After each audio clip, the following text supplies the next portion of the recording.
JustinFREAKIN, the formidable voice of the culture.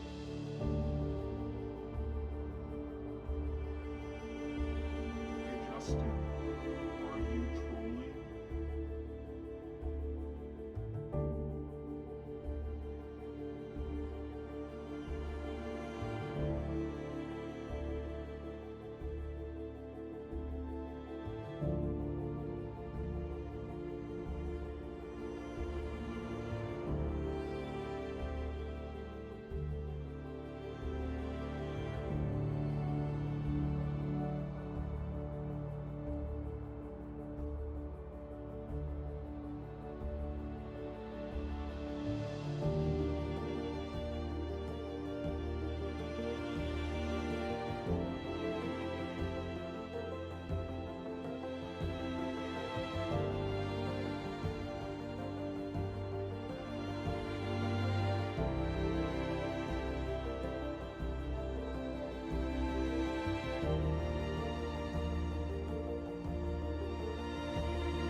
This is the Troll Patrol, live with JustinFREAKIN.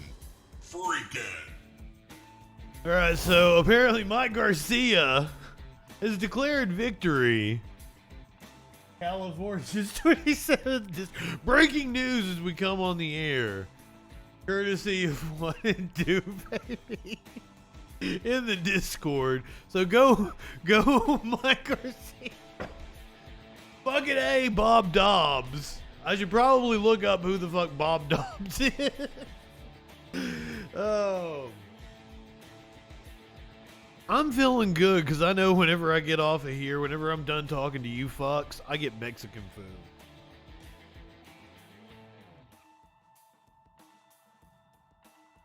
Curiouser asked me if I wanted Mexican food, and I'm like, fuck, the way it's going, like you will get back with Mexican food like right as I'm getting off of the stream, unless I get a caller that has me yell at him for an hour. Then that kind of throws a wrench in things. Like, fuck yeah, I want Mexican food.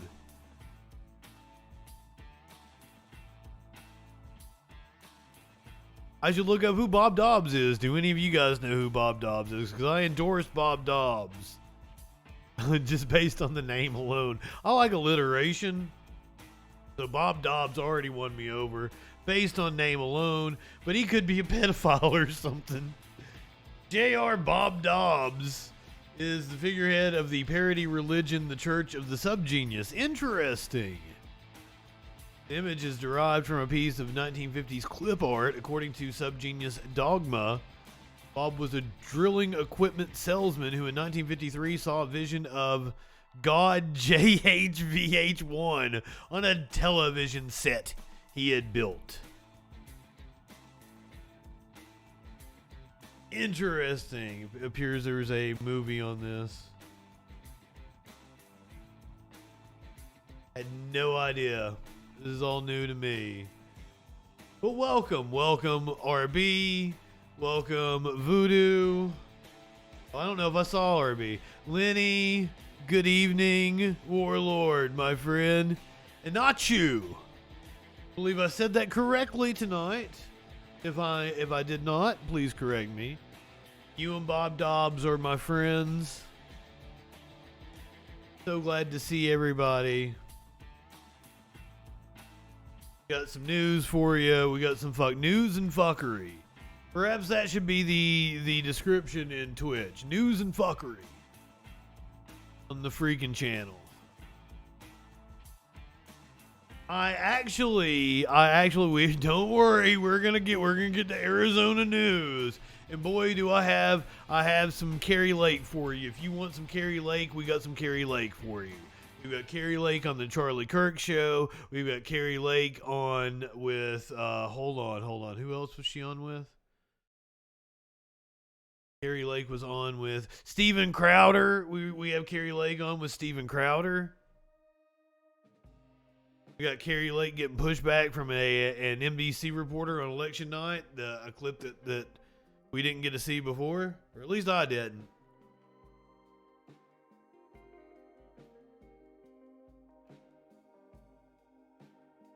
Is that you, Warlord, tweeting about the Charlie Kirk in the Discord? Fuck Charlie Kirk. He looks down on you and says that you live in sexual anarchy. You live in sexual anarchy? With his little small face and his little tiny hands. So you're showing me this tweet from Charlie Kirk from just a few minutes ago, might I add. But if you had been watching Troll Patrol coverage of the election, you would know that there was a perimeter around the Maricopa County tabulation center, because we watched live reports that showed the perimeter behind the reporter. We have covered this. Freak Daddy ain't gonna lead you wrong. The best predictions of anybody on Twitch, I do believe. Now, it's quite possible that the Democrats will only hold the Senate with a 50-50 split. It's still possible that they lose the Senate. I don't think it's probable. I do think the Democrats will pick up one seat, and that the Republicans will take control of the House with a razor-thin margin of 2 or 3 seats. The Democrats can still hold the House. It's still in play. We're going to talk about that. You're going to get an update on all that good shit. Also, here's something the pundits directly contradicted me today. There's a million stories about it. This is one of these things. As we were doing election coverage, I kept pointing out that the punditry was no more insightful than me. I kept saying shit, and they kept saying the same shit I was saying. My predictions were better than theirs.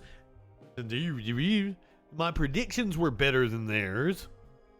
And now, all of them were saying that Kevin McCarthy was going to be safe in a speakership. Who's been telling you all along that there was going to be a fight if there was no red wave, if Kevin McCarthy didn't produce an overwhelming majority? It was razor thin. Then the batshit crazy wing of the party was going to give him a challenge. Guess who was right on that?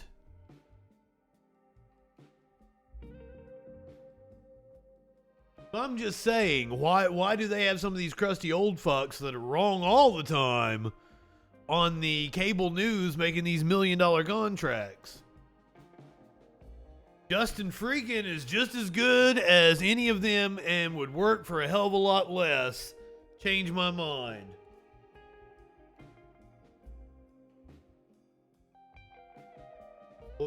I think I could live comfortably in New York City on 300 grand a year.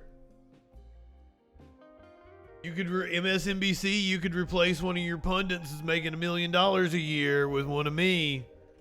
300 grand a year. Just saying, I know how to live frugal.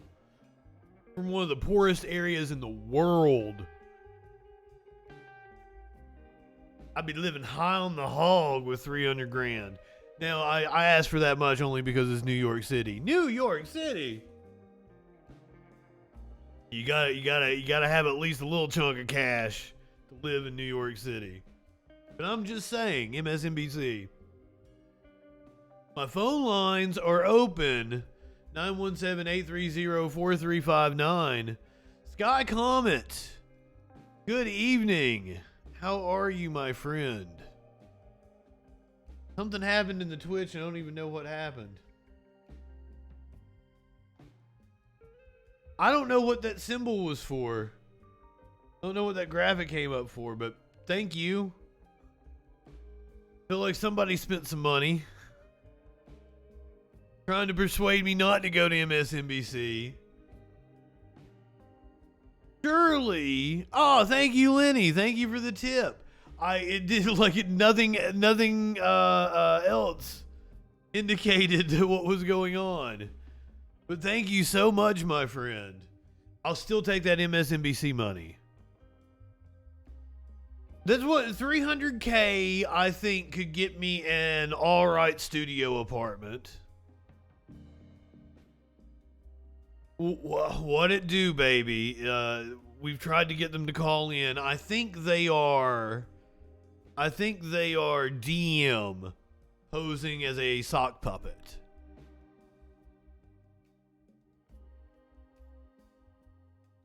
I think that's what's going on with them. We've tried to get them to call in and they won't. What else are we talking about tonight? I feel that it's not of much news value, but it's just because it's been a long week and we all deserve it. We're going to meet the idiot who told Republicans that there was going to be a red wave. It was a pollster from Trafalgar Group. He's the reason why Republicans have been confident these last few weeks. We did the story not that long ago, maybe a week ago, about how maybe you shouldn't listen to these new polls that are coming out because it seems like there's a flood of biased polls towards Republicans, possibly to try to depress the vote on the Democratic side. Seems like that might have been a strategy. We're going to meet the idiot behind it. We're going to watch Chris Hayes laugh about the idea of a red wave, and then we're going to watch Tucker Carlson cope. And it's about a 20-minute segment, so we're going to watch Tucker Carlson cope. So I feel like that's just kind of, you know, what do they call it, schadenfreude for us. We get about a 30-minute segment where we're just gonna laugh at right wingers for being stupid. But don't think I don't want to take the piss out of the Democrats as well. Here's the familiar meme of the dude on the podium probably losing the House. Possible 50-50 Senate. Maybe. Well, there's a runoff, but no red wave. But acting like they won while being in third place. Don't think I ain't gonna take the piss out of the Democrats as well, because they deserve it. Come on, man. On the one side, you have the historical trends all going against the Democrats in this election. But I counter that with the fact that the Republicans are just a party of chuckle fucks that have no plan, no direction, no principles, and are literally telegraphing a fascist takeover of the country. So for you to come out with maybe a 50-50 Senate, probably losing the House, is still a pretty big indictment on how shit you are as a party.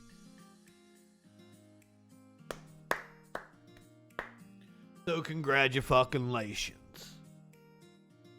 Right-wingers are morons, and that includes the right-wingers in the Democratic Party. That's one of the reasons why I love that phrase so much. People get so riled up by it. Right-wingers are morons. I use it because it encompasses the entirety of the Republican Party, the Libertarian Party, or at least the part of the Libertarian Party that I have beef with, and a good portion of the Democratic Party. Dr. King's speech on the white moderate fucking still rings true, and maybe even more fucking true today.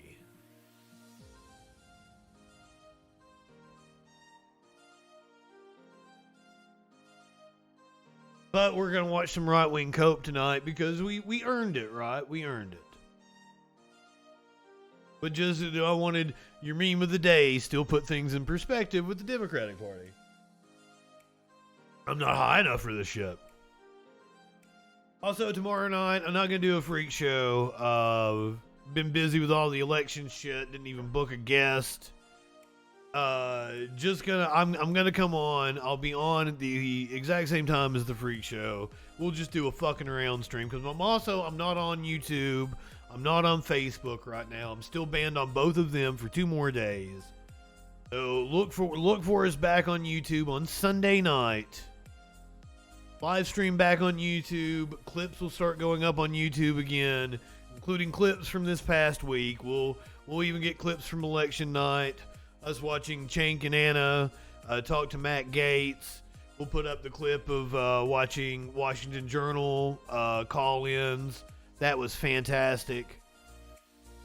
I was really slap happy, and like every caller said something that was like lyrics to a song, and I would start singing a song. It was a very wild morning. Curiouser said my eyes were like welded shut when she brought breakfast to me. Man, I went over here and I lay back on the futon and I ate the rest of my chitty rounds and my ham biscuit, and I kept watching Washington Journal call-ins because they're hilarious. I think I watched the whole show before I actually fell asleep.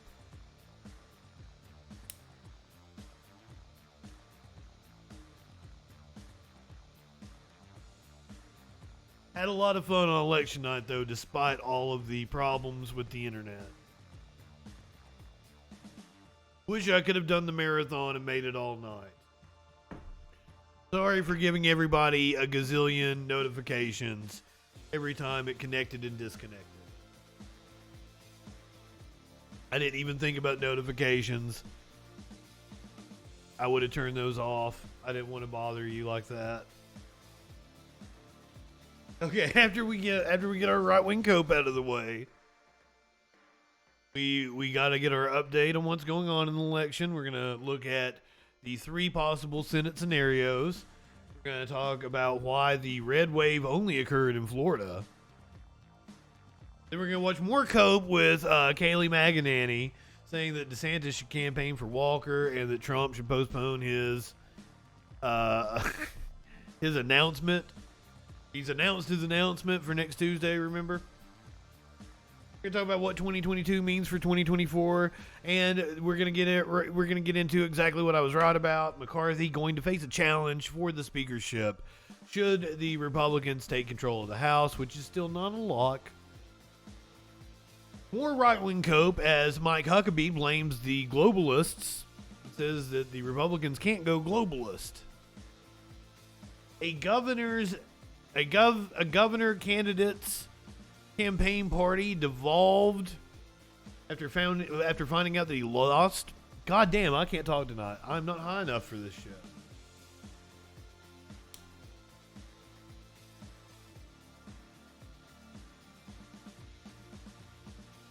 I'm still really tired, guys. The streaming for that long, and being on, it does take a lot out of you. A gubernatorial candidate's campaign party devolved after finding out that he lost. We're going to hear from an Arizona candidate who declared victory only to find out that he didn't win and he's behind. More right-wing cope as Carrie Lake goes on with Steven Crowder and Charlie Kirk. Even more right-wing cope as we see that clearly the Murdoch-owned outlets had a concerted effort to try to dump Donald Trump. A concerted effort to dump Donald Trump. Speaking of Trump, a judge has smacked down right-wing claims about Russia. You may hear some of the bullshit claims that we hear from people like Robin Noer that I debated not that long ago. Some of these claims were just absolute bullshit, and it's now on record in a court of law that it's absolute bullshit. Apparently, I'm going to have to show you video and clarify that Nancy Pelosi is not being arrested in this video. Being escorted by Secret Service. There are right-wingers circulating this video of Nancy Pelosi and saying that Nancy Pelosi is being arrested in the video. They are really, really dumb. They're so dumb. Speaking of dumb, sheriff's deputies in Florida arrested a blind man. They accused him of having a gun. He did not have a gun. He had a walking stick. You heard me right. They arrested a blind man, legally blind man. He was walking down the road. They accused him of having a gun. I thought Florida was an open carry state anyway. I might be wrong on that.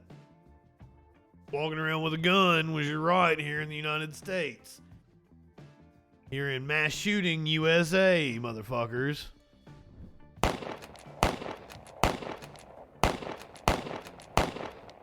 RB, meat cakes, simp. Good evening, friends. So glad to see you. You got here just in time for the news. We were just running down the things we're going to be talking about. An Alabama councilman slugged the mayor of the town, apparently in a racist rant. And it's on video. We got video of that. As well, we got video of the arrest of the blind man. A school in North Carolina is now changing its name. It was apparently named after a violent white supremacist, but nobody knew. Nobody knew. Nobody knew. Who knew? Who would have thunk it? Video of a UK student has went viral and caused her to be banned from campus. You know it's bound to be pretty shitty. Alex Jones ordered to pay another almost $500 million on top of the billion he's already in the hole. All that and more tonight on the Troll Patrol live. Welcome. Good evening. Hey, Justin, are you trolling? Always be trolling, bitches. Always be trolling. Let's get a little more high. We're going to get into this because we got a lot of right-wing cope to go through. Just because it's the end of the week, you deserve it. It's almost Friday. It's almost Friday, so you guys, you deserve all the right-wing cope. It's been a long week. It's been a long month of hearing about the red wave that was coming, how the polls were shifting against Democrats, so it's going to be fun. It's going to be fun to watch all this shit. Let me cue us up. The first thing we're going to do is meet the idiot behind the apparent deluge of polls that had all the pundits perplexed going into the election. Meet the pollster who convinced Republicans that there would be a red wave. Turns out he was super duper wrong about almost everything. And I mean, look at the guy. Robert Kahali. I love this Slate article right here. It says, it captions this picture. Robert Kahali in the midst of saying something that probably turned out to be wrong. I mean, it was on Fox News, so that is also a pretty good indication that it's something that's pretty wrong. Let's review some polls issued by the Atlanta-based Trafalgar Group in the weeks before Election Day, then compare them to the actual results. All percentages are as of publication time. This Trafalgar Group poll shows Oz taking the lead in the tight race to the end. Fetterman won by 4 points. New Trafalgar Group poll shows Shapiro still leading, but Mastriano closing the gap. Shapiro won by 14 points. New Trafalgar Group shows incumbent Murray still slightly in the lead, but shaping up to be a surprising nail-biter. Patty Murray won by almost 14 points. Trafalgar Group shows challenger Michaels increasing lead. This is in the Wisconsin governor's race. Evers won by 3 points. Good evening, Tones. We're covering how wrong this dude was. This was the dude that gave Republicans the hope that there was going to be a red wave overtaking us in the midterms. He was wrong about pretty much everything. This says incumbent Bennett holding lead, but gap closing for Joe O'Dea. Oh my God, he showed Joe O'Dea within 1 point. Bennett won by 11 points. Shows challenger Dixon with a razor-thin lead going into Election Day. Whitmer won by 11 points. Not razor-thin, that's razor-big. New Trafalgar Group poll is turning out to be one to watch, with Zeldin holding a razor-thin lead in a statistical tie over Kathy Hochul. Hochul won by 5 points. Apparently, Boebert is still holding on. Looks like it's going to go to a recount.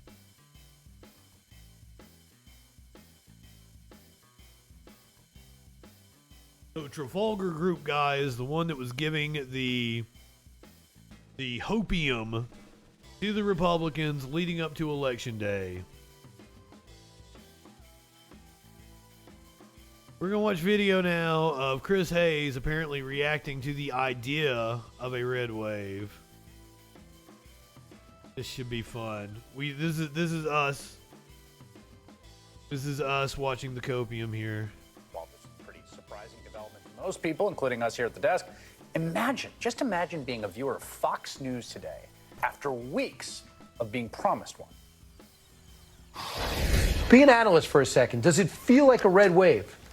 It feels like a red wave, Brian. You know, your predictions of a red wave are accurate. Somebody made a surfboard, said the red wave is coming. Red wave rising. That red wave that I'm convinced is coming. The reports I'm seeing show a big red wave coming. Sleepy Joe just guaranteed a red wave in Pennsylvania. There's a lot of energy on the ground. You probably hear the rally in the background right now. We think we're going to have a big red wave in Michigan.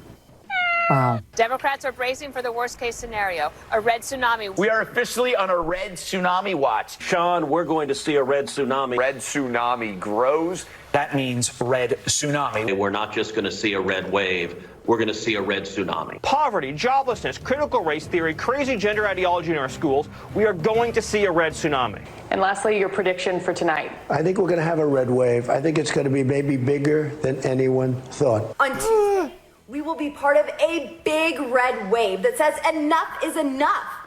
Not even a red wave, ma'am. You may not hold on to your seat. Next, Elon Musk ready to ride the big red wave. Elon Musk tweeted massive red wave. Massive red wave. Massive red wave. Massive red wave. You're about to see a red wave wrong with escorting. that makes day after tomorrow look like nothing. That's going to be responsible for the red wave. I think the red wave that's coming is going to be like the elevator doors opening up in The Shining. Rogan said that the red wave is going to look like the elevator doors opening and the blood pouring out of the elevator in The Shining. Like the elevator doors opening up in The Shining. That is correct, except it's not going to... I want to point out what is going on here. These people are telling their audience exactly what they want to hear for clicks. They are absolutely full of shit.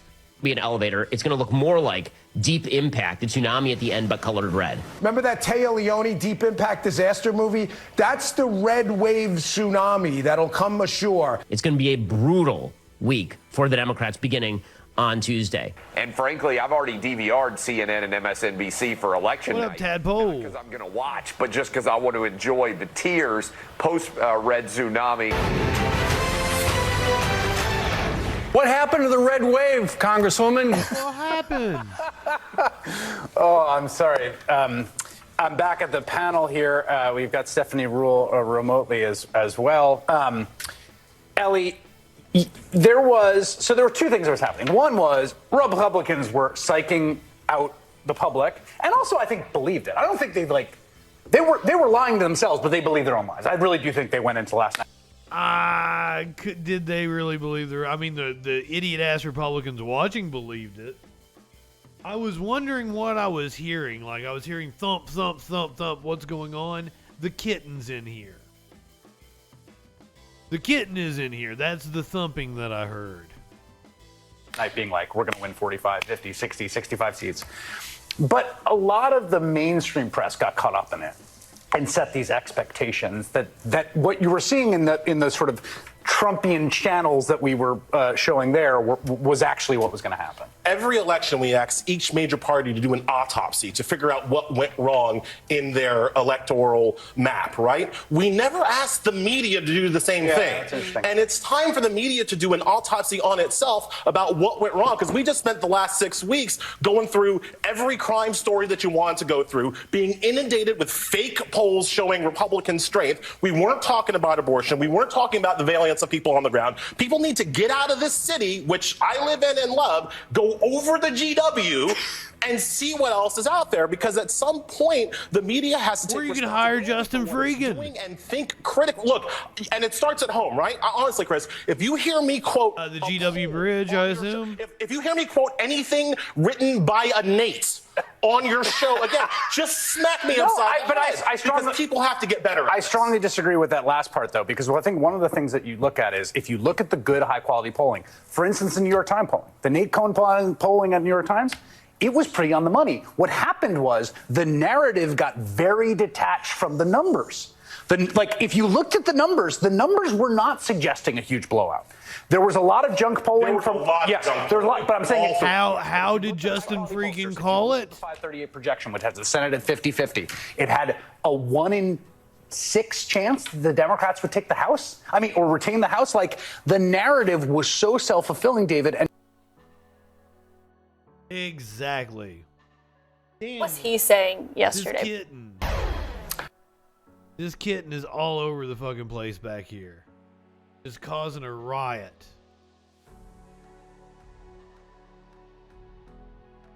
I don't see where she is to be able to grab her to show her to the stream.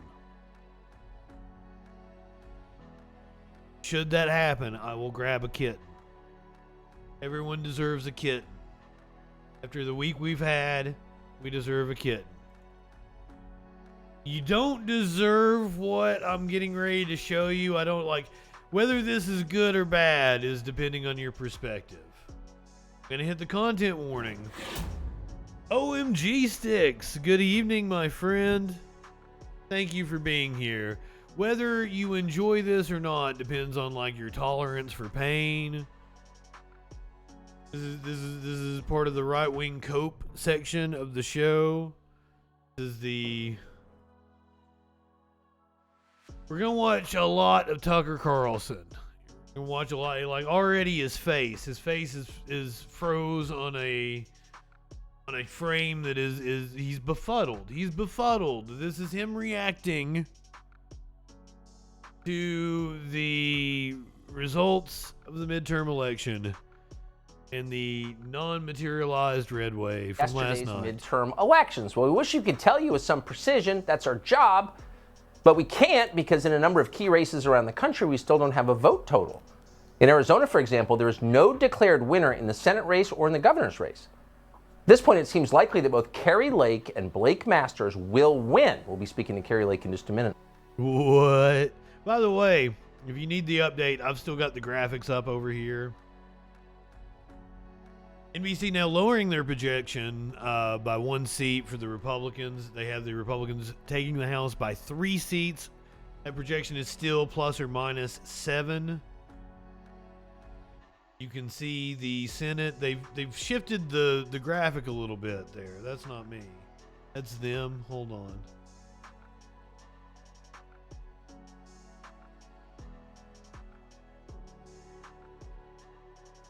There's the Senate numbers as they stand right now. There are still 3 seats at play.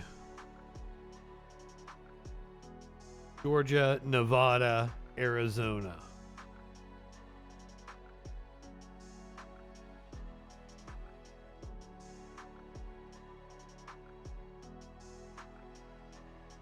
Oregon called for Dems in the governor's race. This is NBC News, and they're going off of the AP. I'm not sure exactly who made the call. But I've still got the graphics up if anybody needs an update on like where anything's at. We've still got the election graphics going. Let me know. This is a Reuters map. It gives us the rundown. The U.S. map is Senate races. But it also details governor's races up at the top. Back to Tuggy Boy and his cope. About that. But according to news reports, the official results may not be in for more than a month. A month. Officials in Arizona told CNBC today that they are, quote, prepared to work through Thanksgiving and possibly Christmas as well.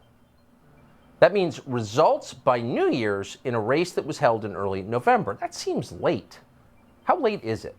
Well, by comparison, the results of the 1862 midterm elections, which were tabulated by candlelight without machines or even electricity in the middle of a raging civil war, were clear before the end of the week. That was the entire country. Arizona is a single state, which, by the way, is a fraction the size of Florida, which, as you may have noticed, counted its votes in less than a day. So did Brazil, an entire country. That seems embarrassing, if not like a full-blown emergency. Counting the votes isn't some added extra you get for government. If they have a surplus, like fighting climate change or bringing equity, counting the votes is a core function of government. Along with law enforcement, maintaining the roads, keeping the border secure, efficient elections are the reason you pay taxes. But Arizona doesn't seem to have them. Why is that? Don't ask, commands CNN. If you've got questions about this or any other election, no unauthorized questions. Instead, watch CNN. Or if you don't have cable, simply trust your local officials. You see, that's our first votes, and that's the wonder of democracy, whether you're a Democrat or Republican. And I wanted to point that out to be a little bit of the crank in the room following Brianna there.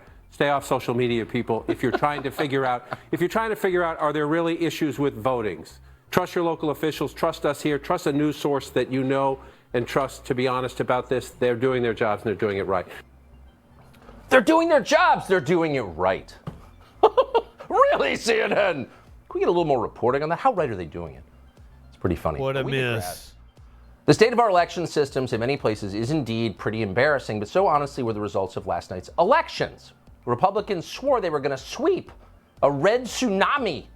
That's what they told us, and we, to be honest, cautiously believed them, but they did not. Weren't you the pundit that was telling people that? The Republican Party in the end may take control of the House and the Senate, but only by a tiny margin at best.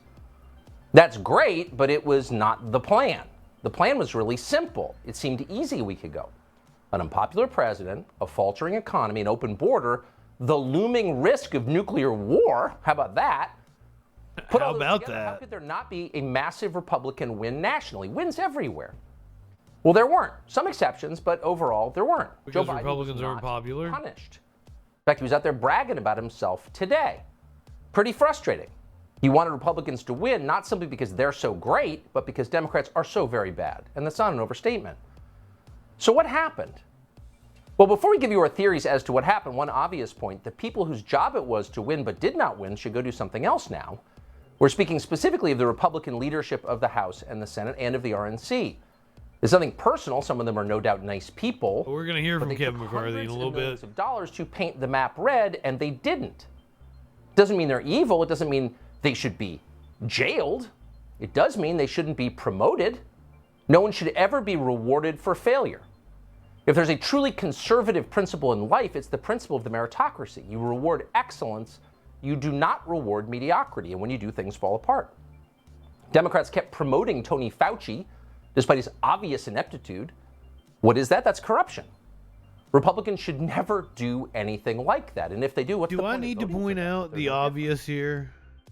So the question is, why did Republicans underperform? Tucker talking about a meritocracy. It was about abortion. Suburban ladies were mad about Roe. That's certainly plausible in some places, probably true.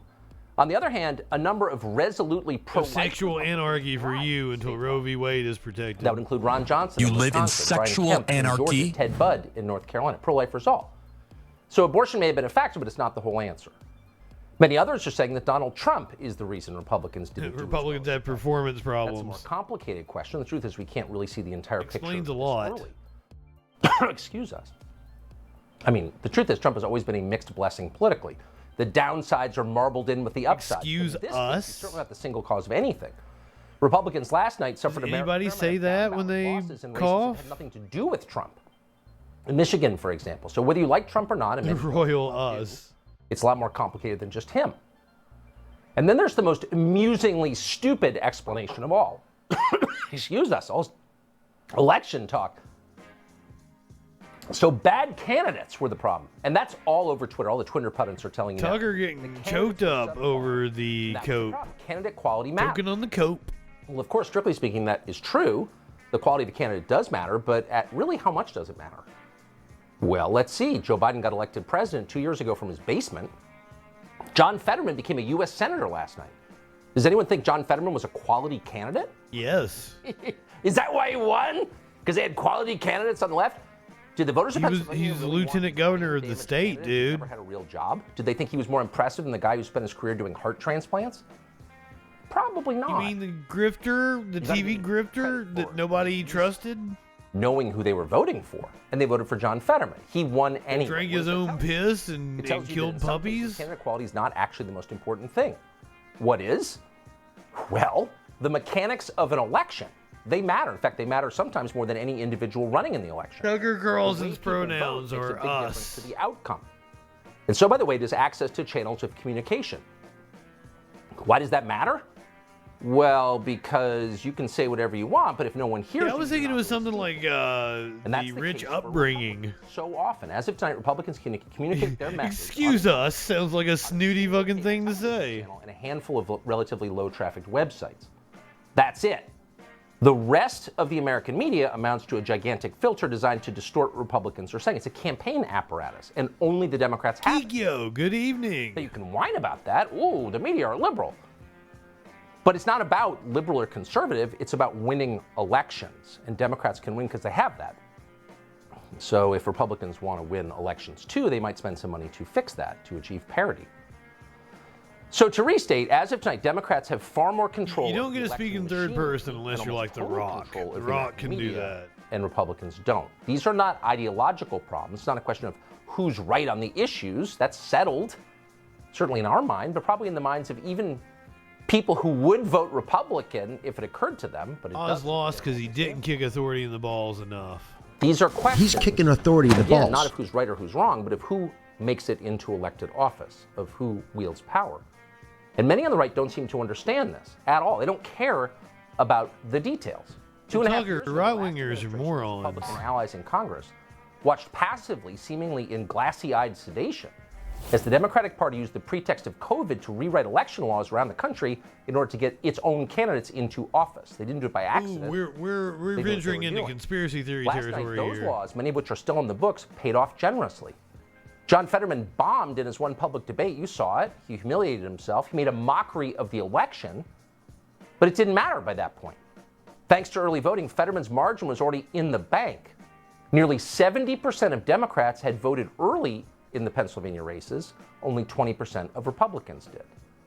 Oh. So, okay, it's over, but it doesn't need to be repeated.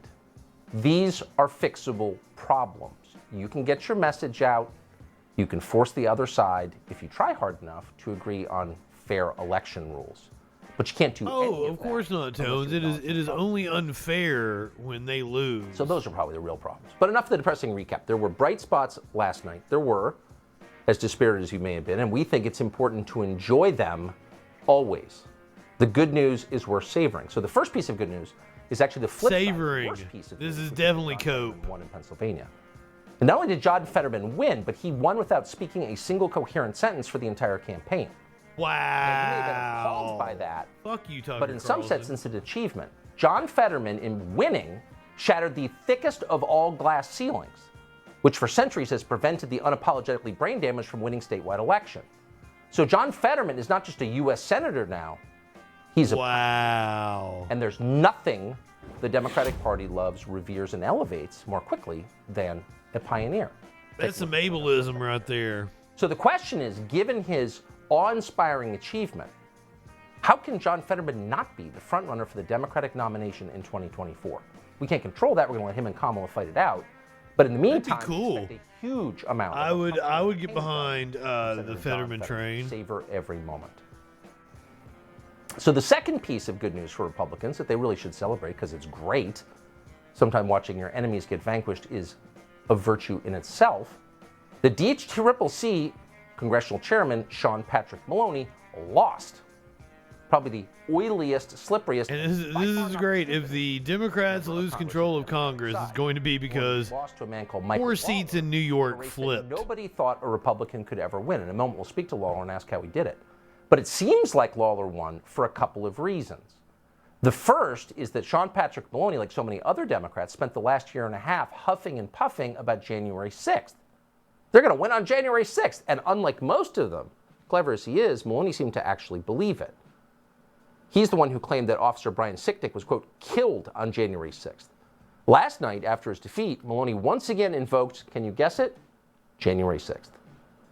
A short while ago, I spoke to my opponent, Michael Lawler, and congratulated him on a good win. We hope the high watermark. Cuomo's going to try to make a comeback. Make no mistake about it.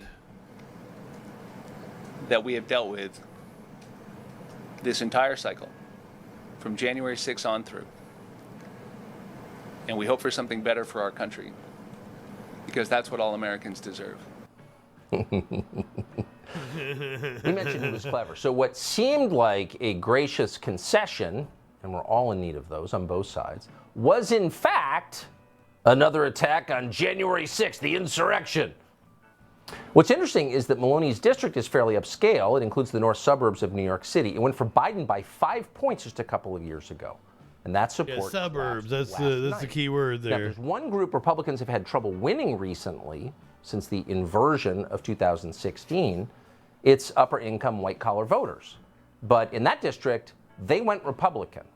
So Republicans should study what happened there, and not just there, all over New York. Democrats lost several seats across the Hudson Valley and Long Island in very blue areas. And that means that Democrats, this is their base, upscale Great. Good suburban evening. voters. Democrats Taste are the more racism. vulnerable than they believe. That should be the tagline for the Tucker Carlson show. Exactly that happened. One race that will be studied for quite a long time and enjoyed for at least 6 years is what happened in Ohio last night. Enjoyed. Republicans in Ohio stunned the Democratic Party. Now, they'll tell you, oh, it was a Republican state. But I don't think they stunned the Democratic Party. Republican state, Republicans dominated in Ohio last night. No Democrats. I was the only one that was optimistic enough to think that Ryan could win, I do believe. Or Supreme Court. Everybody was telling me, no, it's Now impossible. famous race for Senate in Ohio, Democrats spent tens of millions of dollars more than the winner did. That would be J.D. Vance. But J.D. Vance won. And not only did he win as a decent person, and that's rare. Escape into the in flavor any legislative of body. racism. And he won on the right message. Watch this. Now the people of Ohio have given us a job. And what we need to do over the next couple of years, over the next 6 years, for the full length of this Senate term, whoever's in the majority, whatever the president I'll give you a looks full like, length. we have a very simple job to do. It's to You go live to in work sexual every single anarchy? day and fight for the people of Ohio. Fight for our workers.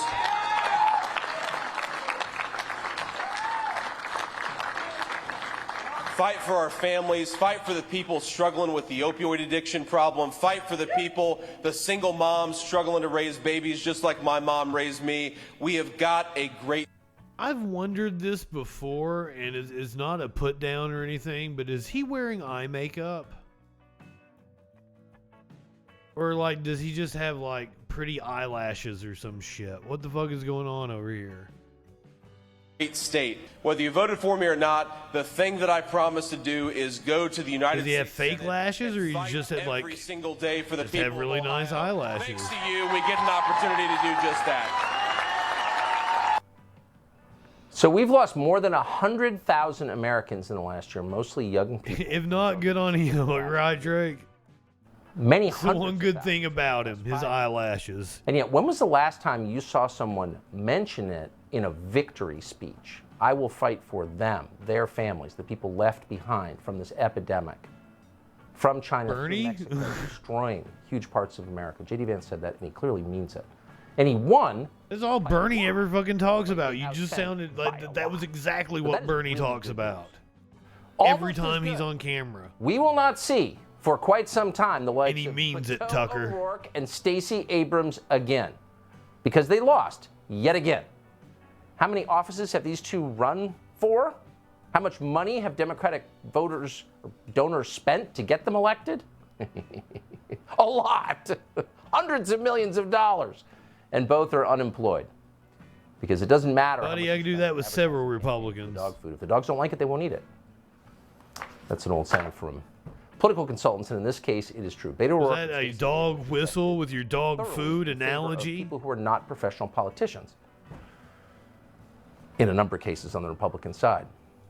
So now the last and probably biggest piece of good news, as you already know, is what happened last night in the state of Florida. Put bluntly, Ron DeSantis absolutely killed it. And the closer you look at the numbers, the more interesting and revealing and heartening it is. Interesting and revealing. Education What up, Battle Opossum? supported Ron DeSantis over Charlie Crist. That does not happen typically in elections statewide. Ron DeSantis even won among post-grads by 7%. If you Praise to the Battle Opossum. go look at the past 5 elections.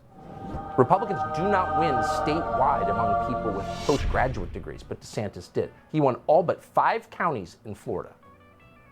So to the astonishment Those numbers in Florida are very telling. political establishment, DeSantis even managed to flip Miami-Dade County. Now, Miami-Dade is by definition a Democratic county, but he was not the only Republican who won there. Another did as well. Miami-Dade went for Hillary Clinton by 30 points in 2016. Listen to the audible gasp. That is an issue. They realized the Hispanic voters had betrayed their explicit instructions. I'm totally just got Miami-Dade. This is a big one in Florida. Let's take a look at, okay. This, we got the, yeah. So let's put this in some perspective. Miami-Dade County has 2.75 million people. In 2016, this was a Democratic county by 30 points. Hillary Clinton won this county by 30 points. Miami-Dade is 70% Hispanic. And look at this. In the mail-in and early vote, which again tends to be more Democratic friendly. Marco Rubio, the Republican, is outright leading in Miami-Dade County by 7 points. Exactly. And good for them for being honest about what happened. Really no lying about it. And again, it wasn't just Ron DeSantis, it was also Marco Rubio. No Republican has won in Miami-Dade County in 20 years. But Ron DeSantis did it, Marco Rubio did it. In the end, DeSantis won by nearly 20 points. Things were so bad for Democrats in Florida that CBS went looking for Charlie Crist supporters and couldn't find any in public. Watch.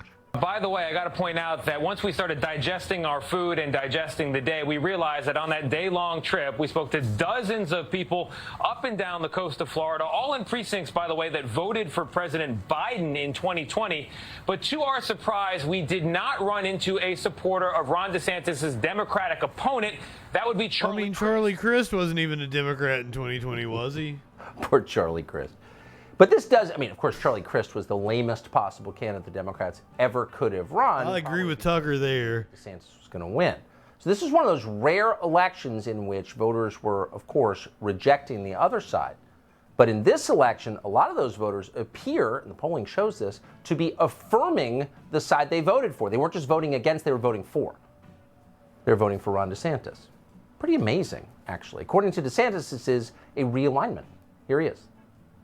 You know, over these past 4 years, we've seen major challenges for the people of our state, for the citizens of the United States, and above all, for the cause of freedom.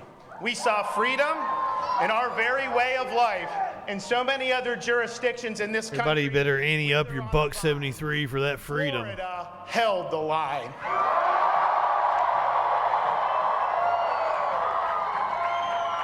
We chose facts over fear. We chose education over indoctrination. I'm going to say woke like 8 times. We chose law and order over rioting and disorder. Thanks to the overwhelming support of the people of Florida, we not only won election, we have rewritten the political map. So, as disappointed as you may have been by the results last night, what happened in Florida is legitimately a big deal. It'll probably be a while before we know exactly. Does that map look rewritten to you guys? Certain that it was out of the ordinary, unexpected, and profound. And as we told you a minute ago, the other thing that happened that was kind of great that we're enjoying is that the guy in charge of getting Democrats elected to Congress live in sexual anarchy. Sean Patrick Maloney. He represented the Hudson Valley. He was beaten by Mike Lawler, who's now the congressman-elect. Subscribe to the Fox News. He did. The DNC fucking the Democratic Congressional Committee's chair lost, not the DNC. Democratic Congressional Committee chair lost his seat. Come back on the other side of the break. We're going to talk about the 3 scenarios could happen with the Senate. Why the red wave only happened in Florida. We got much more right-wing cope to watch. My prediction that McCarthy would face a challenge has come true. All the outlets are writing about it today. All the Murdoch outlets are turning on Donald Trump. We're going to see Carrie Lake on multiple shows. Florida deputies arrested a blind man. Said he had a gun. He had a walking stick. Video does not show Nancy Pelosi getting arrested. But we do have a video of a mayor in Alabama getting slugged by an Alabama councilman. Video of a UK student who's been banned from the campus after a racist tirade was caught on video. And we're going to talk about Alex Jones. He's going to have to pay like another almost $500 million on top of the $1 billion he already owes. Could be more coming too. All that and more on the other side of the break. Here on the Troll Patrol. Live.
We live in turbulent times.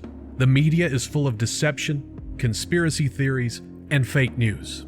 Now, more than ever, it is important to ensure you're getting information from a source that's freaking reliable. I'm Justin Mullins, and this is the Freakin' News. Get a breaking or interesting story with a humorous twist in about a minute weekdays, 8 a.m. Eastern on YouTube, BitChute, Odyssey, and more. Gwyneth Paltrow is one of the biggest stars on earth. An actress, a singer, an author, an entrepreneur. She is an Academy Award winner and owner of a successful lifestyle brand, albeit with a questionable name. Why then is she stealing her ideas from a barely known comedian from Appalachia? Earlier this year, Paltrow launched her "This Candle Smells Like My Vagina" product under her Goop brand. There's just one little issue, Miss Paltrow. I came up with the idea for pussy candles back in 2013. It's from my stand-up comedy routine, Pussy in the Morning, where I coined the concept of a vagina-scented perfume I called Eau de Toit. The next line in that routine goes a little something like this. And that inspired me to create a scented candle, which also looks like a vagina and smells like a turned-on vagina. So you burn it, you get the smell of vagina, and then after it's finished, it looks like a freshly fucked pussy, all floppy and sloppy. So, since Miss Paltrow is clearly infringing on an idea I had that long predates her product, I would like a cut of that $75 she's charging for her ripped-off cunt candle. Please donate to my legal fund by visiting my Patreon. Show this bougie liberal elitist that she can't steal her ideas from the hardworking people of America's heartland. And I will use the money from that settlement to bring affordable pussy-scented candles to market. Available to all the masses, not just Elton John. Elton John? Why does he like the smell of pussy?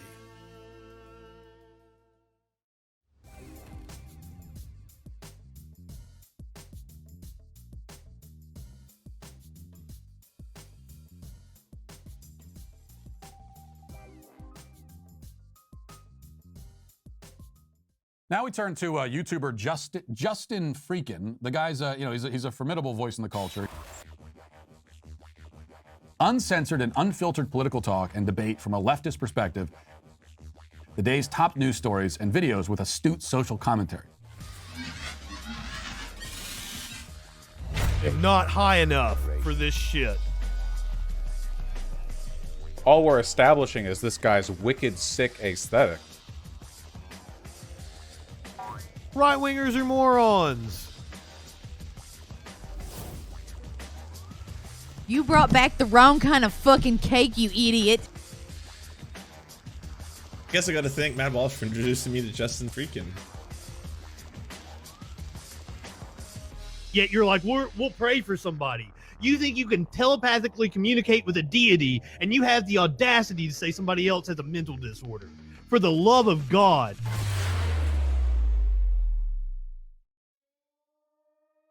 Gag gift. I ain't new candle goofing over here. Ain't no gag gift. I'm serious about my pussy candles. This is definitely something we're gonna have to sell on the store at some point in time.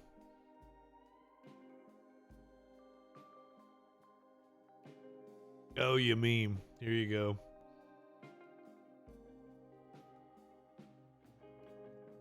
Elon will have to outlast the lettuce. I don't think he's going to be able to sell Twitter to anybody.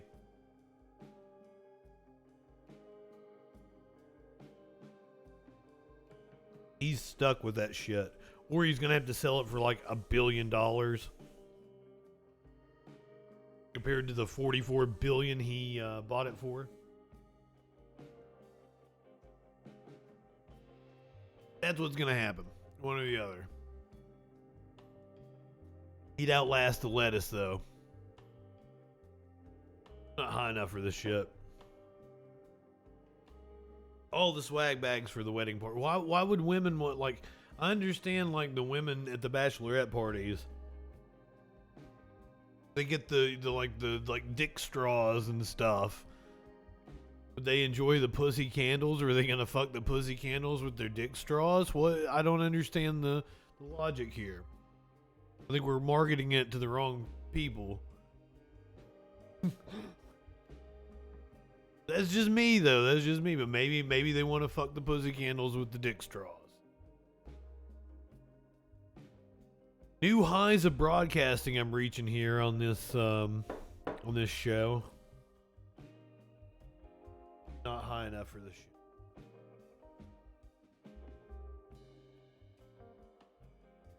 Sorry, I ate a little bit of my Mexican food during the break there. Dick Wick. See, exactly. You're not a bachelorette. You would light a pussy candle. You are the target audience for a pussy candle. Someone who lives in sexual anarchy. You live in sexual anarchy? That seems to be the target audience for a pussy candle. We will be back on YouTube on Sunday night. I am unfortunately still banned on YouTube. I'm still banned on Facebook. We're not going to do a freak show tomorrow night. I'm just going to do a fucking around stream. I'll be on at the same time, but we'll just be chilling. No show. And then we'll be back next week when we're actually back on Facebook and YouTube. Bachelor parties would be a good place for some pussy candles.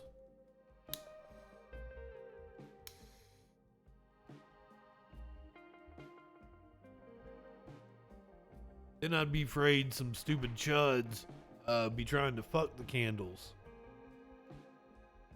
That could be a problem.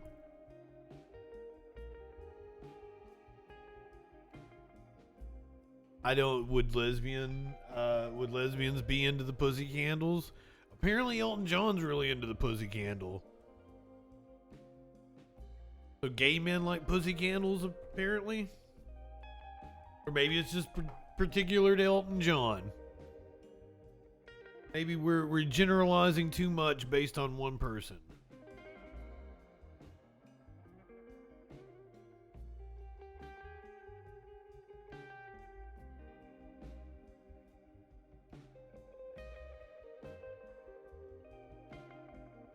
Had a little chunk of ground beef in my teeth. It was really messing with me. Gotta pack another bong because I ain't high enough for this shit.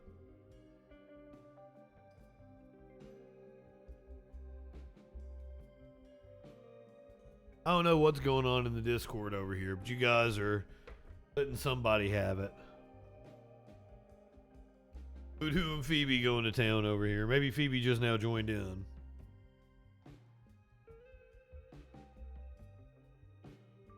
By the way, Sassy, good evening. So glad to see you.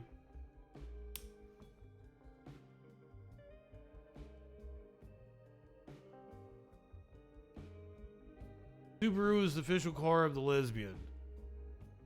I was not aware of that. I don't know, Lenny. That's not up to me. You say goodnight. I say hello. I assume there's like a scent lab somewhere, right? And they come up with this shit. How did oh God. Is that why the candles cost so much? Is she actually putting her...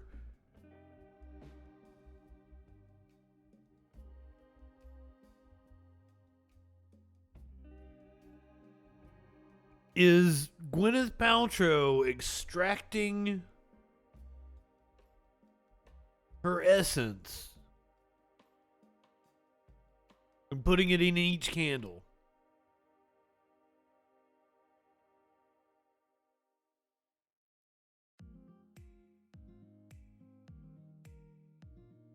Is that a thing? I don't want to think about this anymore. Surely somebody has come up with like the...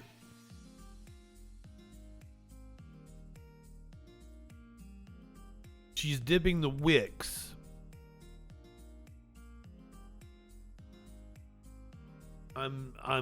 No.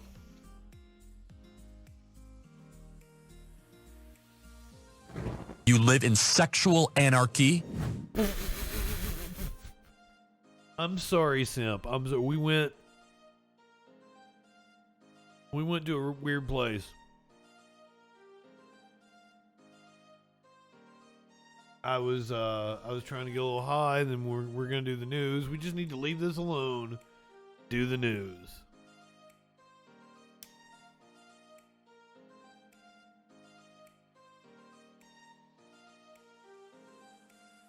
Gonna see Charlie Kirk here in a little bit when Gary Lake goes on his show. All kinds of right-wing cope gonna take place. Let's talk about why the red wave only happened in Florida. When I last left you before the commercial break, it was Tucker Carlson bragging about how well Ron DeSantis did in Florida. Marco Rubio also outperforming expectations in his race. So why did they do so well in Florida?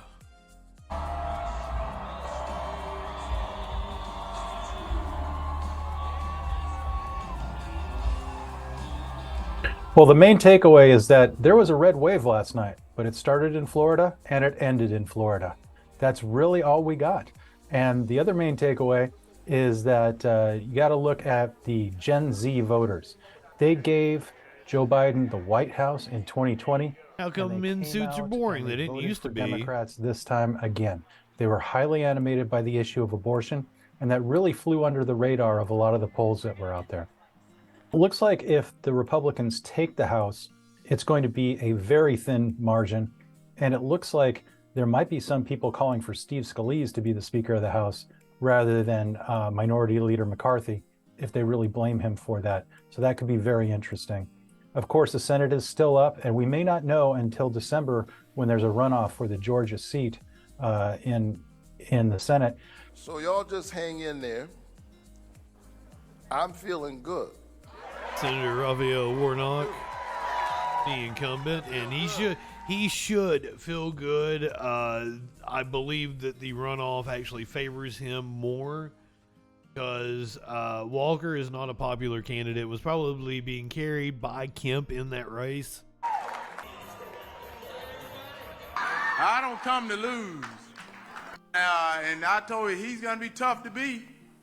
I'm not particularly. Now, they cut out the best part of that speech. He told this really weird story about having two sons. I don't know if he's admitting to having two more sons than we already knew about. But he said he put one of it, like, I don't think he meant that this was a real story. But he put, like, one of the kids in one room and one of the kids in another room. And like, the kid that was always satisfied or happy with everything, he was in a room that was full of shit.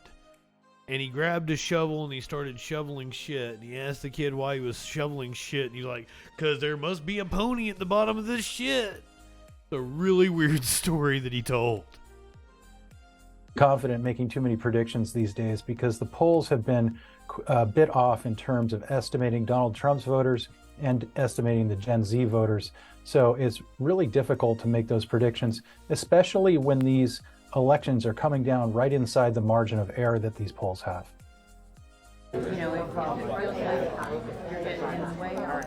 2018 was also a very big turnout year, and it looks like 2022 is also gone par to be another very big turnout year. Politics is everything now, and we've really got high stakes elections, and I don't see any low stakes elections coming around the bend. Generally, the midterm election is a referendum on the president of the United States. Joe Biden is actually polling around 42% right now, which means if it was a referendum on him, we would have seen that red wave. We saw Democrats really outperform Joe Biden. So this really wasn't necessarily about Joe Biden. This was a choice election. And Joe Biden really tried to make this a choice between Trump's vision of America and Joe Biden's vision of America and the different types of leadership.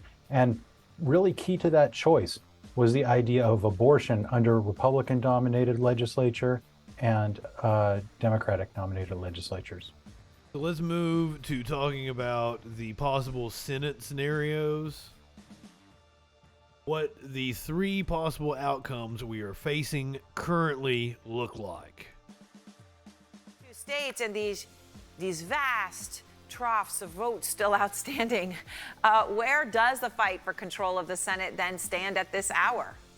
So let's go into the states individually first. Well, before I do that, you make the key point. So we have 49-48. That's where we are right now. The current United States Senate is 50-50. So I can give you a scenario. We know Georgia will have a runoff on December 6th. There's a scenario in which Republicans could have control regardless of Georgia. There's a scenario where Democrats could have control regardless of Georgia, or there's a scenario where Georgia once again decides control of the Senate. We'll go through that in a moment. Let's first just look at these states, and let's follow up on what you were hearing from Gary. It was just a couple hours ago. Josh, number one, in Nevada, when I went to bed early this morning, kind of middle early this morning, I guess it was. It's hard to remember when you're on day 3. Pulling away. Adam Laxalt was leading in Washoe County. I bring up Washoe County because it's a swing county, northwest corner of the state. It's about 15% of the population. Clark County, where Vegas is much bigger. But this is important, Aaron, in terms of Nevada politics, in that it's viewed as the swing county, and the winner here often wins statewide. Catherine Cortez Masto, the Democratic incumbent, leading now, but look at that, 48.8 to 48.6. I'm definitely on Odyssey right now. Unfortunately, you can't comment on Odyssey. 49.4 to 47.6. You'd rather be ahead than behind at any point in the race? I mean, you can. It's just it's not part of the ecosystem of comments. Obviously, in the lead by 15,000 right now statewide. Senator Cortez Masto has to make that up. For her, the advantage is if you go to the red rural counties, most of the vote is in. They're smaller anyway. And Clark County is 74% of the vote statewide, 74% of the population. It'll be somewhere in that ballpark of the vote statewide. Senator There's still some outstanding Cortez Masto vote. Statewide a little bit, but ahead in Clark County, that's where most of the votes are still to be counted. So we're not done here. And there's reason for the Democrats to think the math allows us to pull it out. And then when you come over, as Josh just said, this is the statewide count right now. Yeah. Mark Kelly just shy of 100,000 votes, but with hundreds of thousands more to be counted. Let's be patient. We got to walk through this one. All right, so there's the Senate, as you talk about, and patience is a huge virtue in the situation we're in right now. Obviously, Democrats have a chance of holding the Senate even without waiting for the Georgia runoff, though. I mean, I guess that's if you do the math, right? You get 2, you've got it. That's what we're doing. We're doing a lot of math. And we're going to be doing math. We're going to be doing math for at least, December 6th, we'll be doing the final. He's got a nice tie. How consequential is it? Obviously, to the citizens of Georgia, their next United States Senator is consequential. But let's get to the point you were just making. Here's where we are right now in terms of the races we have called. Again, 49 Republican seats, 48 Democratic seats. Those on the ballot this year and those already called. So what happens out here? If Mark Kelly holds his lead in Arizona, not guaranteed, but we're doing a hypothetical, if he holds his lead there, and Senator Cortez Masto can come back and take the lead and win Nevada, then for the Democrats, Georgia would be gravy. And the Democrats only need 50 to control the United States Senate because they have Vice President Harris. So Georgia then would be, can we get to 51? And Senator Harris could leave Washington a little bit more. She wouldn't have to be around to break all those tie votes. That's one consequence of that. So yes, Democrats can win their majority, protect their majority without Georgia. However, I just want to put on the table, Republicans can also win the majority without Georgia. If Senator Laxalt holds on and Blake Masters comes back in Arizona, he's trailing right now, but we're still counting hundreds of thousands of votes, Republicans could get to 51. And Georgia, maybe Democrats get to 49 or Republicans get to 42. That's why this is so consequential. These 2 races out here will determine how consequential Georgia is on December 6th. That's why we're going to count these votes. And if you're a Democrat or a Republican, whether you live in those states or whether you care about the balance of power here where I work in Washington, these are tense times, and they will be tense days, I believe, before we know the answer. Yeah, they are going to be definitely tense days, as we said, with 600,000 votes outstanding. We do anticipate more coming in tonight, but not all. And this is a case where... So buckle up. It's still going to be a couple of days before we know the consequence of Georgia. Kayleigh McEnany says that Ron DeSantis should take a little trip over from his state of Florida to next door Georgia and campaign for Herschel Walker as we get ready for the runoff here in about 3 or 4 weeks. And that could go straight through the state of Georgia on December 6th. Does that include Trump? I think he needs to put it on pause. Absolutely. Look, he'll make that decision. He'll make his own decision. But does he go to Georgia? If I'm advising any contender, DeSantis, Trump, whomever, no one announces 2024 until we get through December 6th. Do you see the former president a need for him to go to Georgia? I think we've got to make strategic calculations. Trump does not care. It is all strategic about his legal entanglements right now, whether he announces or not. Announces 2024 until we get through December 6th. Do you see the former president a need for him to go to Georgia? I think we've got to make strategic calculations. Governor DeSantis, I think he should be welcome to the state given what happened last night. You got to look at the realities on the ground. And Herschel Walker, we've got to win the Senate. That's it, guys. Got to win the Senate. All right, we'll move on. The Democrats. All right, we'll move on. Harris Faulkner. I don't get her. Like, I don't get how she plays on Fox News. She seems kind of like cold and soulless to me. Doesn't seem like a personality that's very welcoming.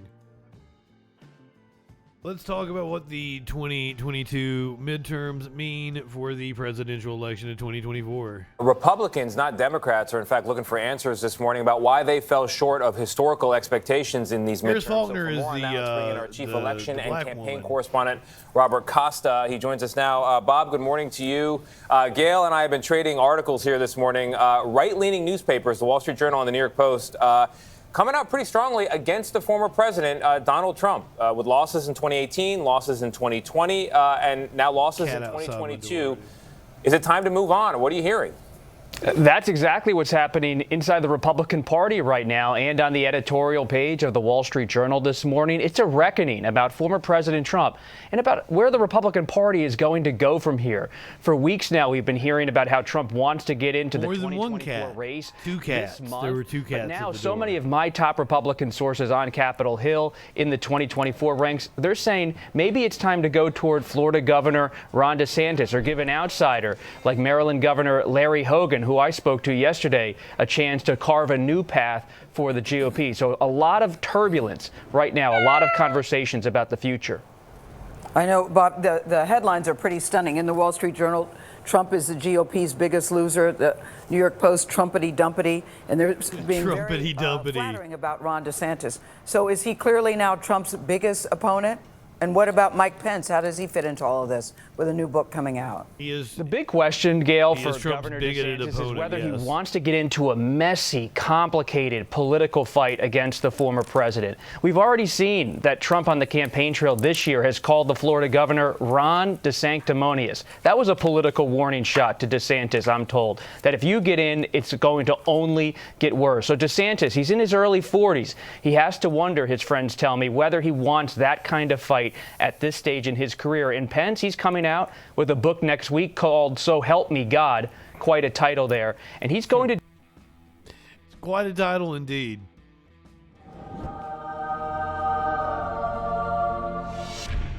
Is that what you said, Mike Pence, when they were chanting "Hang Mike Pence" as they stormed the Capitol? So help me God. He set me up perfectly to go to the fact that the Murdoch empire is turning on Trump almost like a coordinated effort. Right-wing billionaire Rupert Murdoch's media outlets are pleading for the Republican Party to move on from former President Donald Trump after a disappointing midterm showing by the GOP. This was the cover of the New York Post. This is the Trumpity-dumpity we just heard.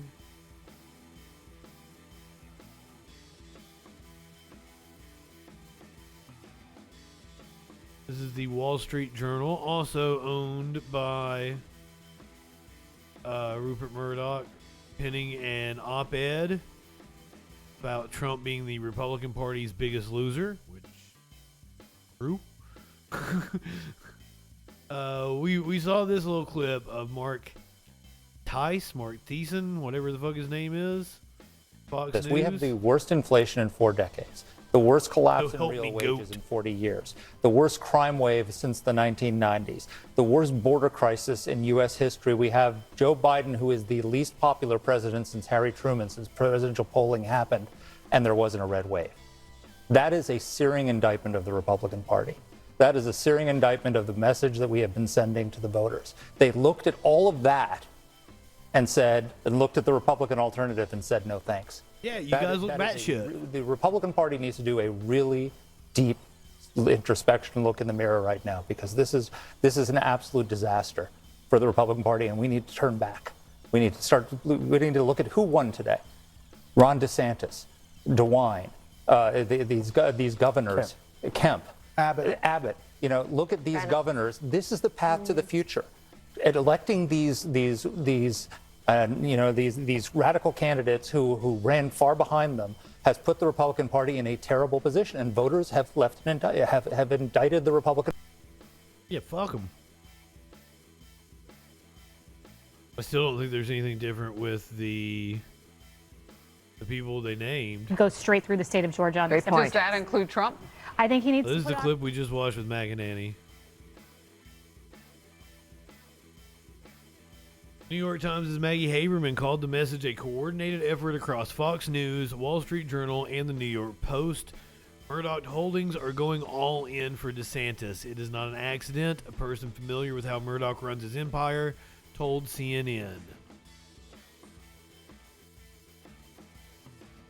I don't think it matters.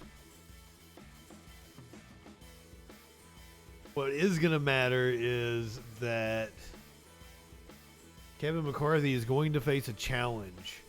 Should Republicans hold on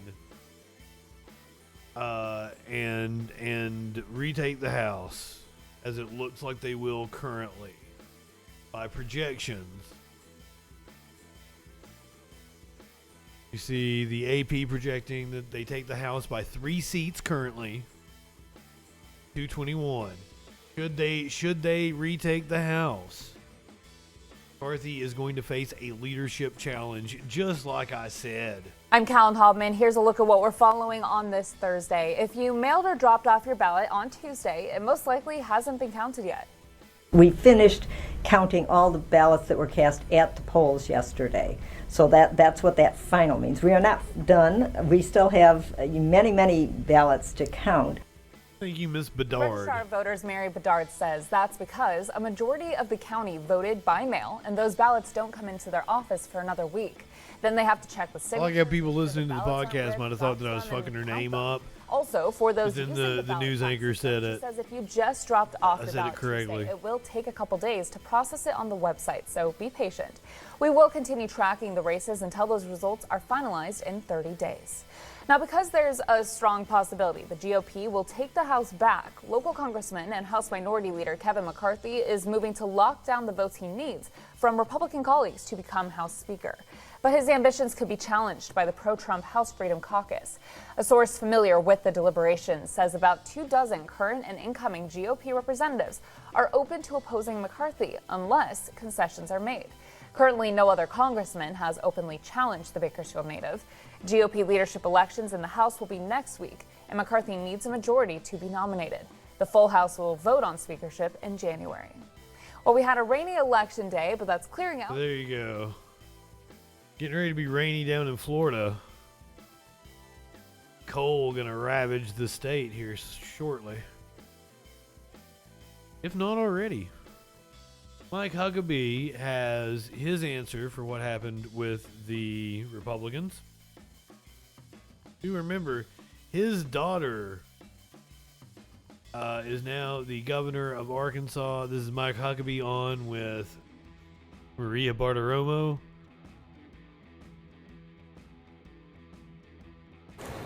You know, Maria, I am very proud of her. I've got a T-shirt that now just says Sarah's dad, because that's my new identity.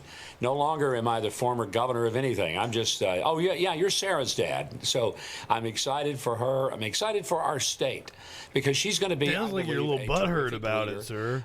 She's got the heart of a mom, but she's got the tenacity of a tiger, and she will be a terrific governor. And I'm excited. Yes, Arkansas, one of 2 states. That leadership was on full display in her her victorious speech. Voting not to make weed legal. Our best regards. Father-daughter scenario in Arkansas. It's just a beautiful thing. I want to get your take on what we just witnessed here with these midterm elections. Here's President Biden's reason. Man, when you say a father-daughter scenario in Arkansas, you do not want to know where my mind goes. On why there was, in fact, no midterm red wave that people were watching for. Watch. And they sent a clear and unmistakable message that they want to preserve our democracy and protect the right to choose in this country. And I especially want to thank the young people of this nation, who I'm told, I haven't seen the numbers, voted historic numbers again. Governor, your reaction to that and what you think just happened? The one thing Joe was right about. I guess he wants to go out. People voted in huge numbers, and they did. The 18 to 25-year-old numbers were Democrat plus 28. That's huge. But I think we've got to step back and ask ourselves, how in the world did a party so out of touch with American day-to-day living end up doing as well as they did? And I think a part of it is we've got to accept that we're not just running against a Democrat Party. We've got all of these forces that are working against us, and here's what I'm talking about. The social media. Sir, have you ever considered the fact that maybe you and your side just aren't popular? And that nobody really likes you? He looks a little too much like Kenny Rogers for my taste right now. And the mainstream media are a monolithic wall for the Democrats. I mean, they protect them and they advocate for them. And then if you add he to says is he's getting 7 minutes Justice Department and the FBI on the #1 cable news show within the bureaucracy, and they're no longer striped shirt referees calling balls and strikes and touchdowns and field goals. They're advocates. They're wearing team jerseys, and they're rooting for the Democrats, and they're calling penalties against Republicans all the time. So it's a tough deal, and the only sources that a lot of people get their information sounds like a victim complex to me. Social media and mainstream media companies. Lady B, good evening. When people So talk glad about a to threat see you, my democracy, friend. That's a threat to democracy. When good ideas and different. I'm sorry you came in, you didn't get like a proper content warning before you had to see Mike Huckabee's fucking face. He was bragging about his daughter, who is now the first woman governor of Arkansas. Ideas never see the light of day because they're suppressed and censored. For those of you who weren't here with us on election night coverage, Sarah Huckabee Sanders actually came out to the Mom Spaghetti Eminem song, the 8 Mile theme. Like the lights flashed and dun dun dun dun dun. It was fucking weird. It was really weird. Jagan? No. No, Governor, goodness, well, Governor passed, not Governor. What? I'm just kidding. What do you make of I brought this up earlier, but there has been a wave of anti-Trump editorials here in New York. Predominantly from President Trump is on the cover of the New York Post. Yes. Calling it Trumpty Dumpty. Can the GOP's men put the party back together again? Your reaction to that? You're owned by the same people of all the outlets you just mentioned. Well, Dagan, let's hope it doesn't go back to the days of globalists. Whoa, there you go. There's the 3 parentheses. Going back to the days of the globalists. But like they're talking about like the mainstream media crafting a narrative, and she just cited publications owned by the same people who own the TV station she's speaking on right now. And like using that as some kind of evidence. JustinFREAKIN with poor judgment? No. From all these monolithic social media and mainstream media companies, I would tell you, when people talk about a threat to democracy, that's a threat to democracy. When good ideas and different ideas never see the light of day because they're suppressed and censored. Jagan? No. No one is censoring you. Governor, goodness, well, Governor passed, not governor. And how much have these ladies been drinking? What do you make of the on Mornings with Maria? Earlier, but there has been how many mimosas did they have on Mornings with Maria? Trump editorials here in New York. President Trump is on the cover of the New York Post. Passed. President Trump passed. Can the GOP's men put the party back together again? Your reaction to that, and where the party goes from here? You think they've had the Bloody Mary's Mornings with Maria? Let's hope it doesn't go back to the days of globalists, the days of just basically being servants to the big multinational corporations, that we become the party of the country clubs and these right-wing idiots. Because if we do that, we are destined to become extinct, and we should be. We've got to be the party of the working class, the party that cares about America, the party that believes that patriotism is okay, that it's fine. Monsieur Balls, good evening, my friend. And the American dream is alive and well. If we focus on that, I still think that's a winning message. But God help us if we I would be a better governor than either Huckabees. Just the people with the real shined shoes and nice suits and like to sort of pass around the power among themselves. But the people sitting at the both Huckabees together, I'm a better governor than both of them. Sweated through their clothes. Yeah. They never felt like Republicans cared. Well, look, you made a really good point about young people and the mainstream media as well. First of all, young people coming out with those kinds of numbers, that means that the whole student loan forgiveness worked. Whether he gets this done or not, it worked. It convinced young people that they're going to get their debt forgiven, so let me go vote for this guy. And in the mainstream media... Yeah, the party of kookdom. Even Rush Limbaugh said it. Plans for Pennsylvania Senator-elect John Fetterman. As a conservative, it's getting harder and harder to not look like a kook. One reporter on MSNBC. Watch. Fetterman as a nominee at some point for president. I know there's some variables, obviously, just a few. But I just, what he did in the super red, deep red parts of Pennsylvania, and the way that he ran ahead of Biden, as you were saying, ran ahead of Trump. I mean, it just makes you wonder about his future. I mean, Governor, sure. What do you think? She thinks he's going to run for president.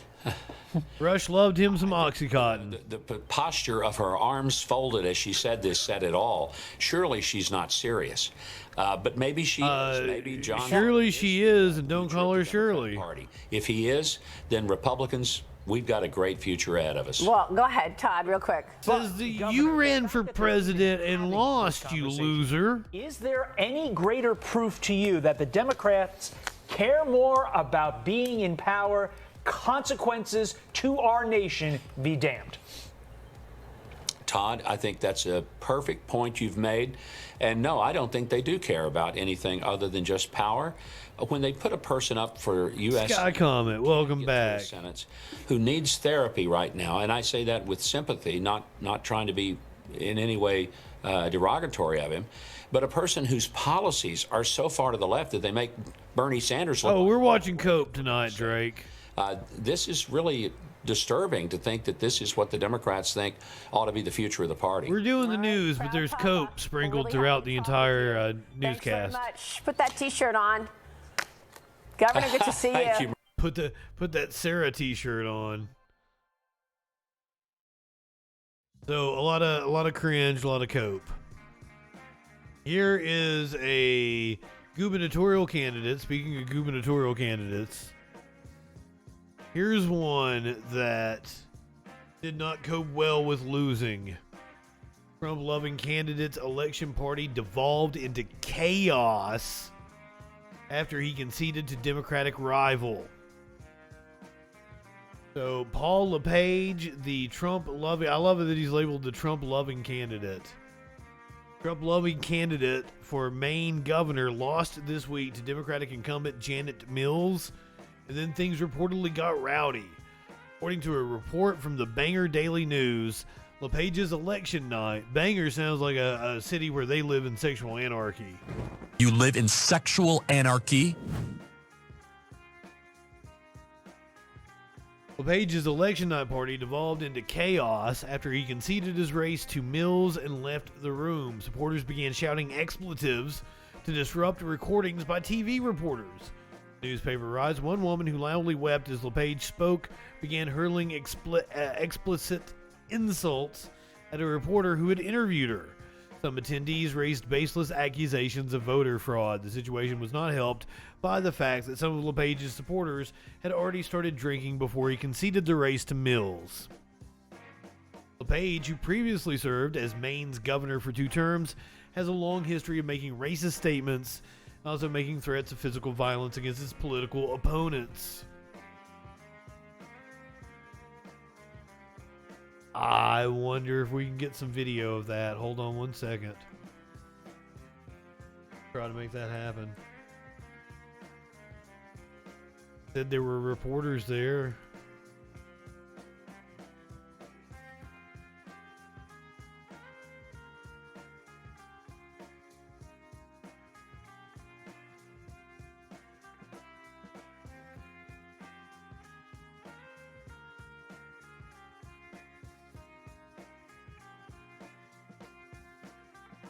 In any video from the election night debacle.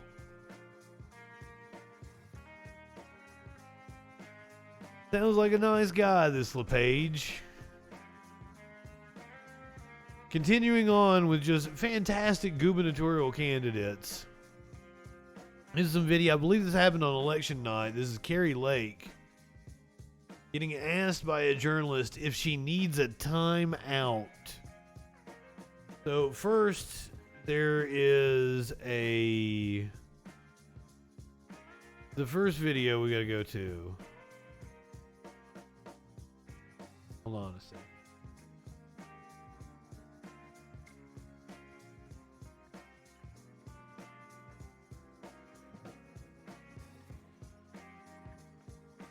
Asked if she needs a time. She may be into that kind of shit, you know.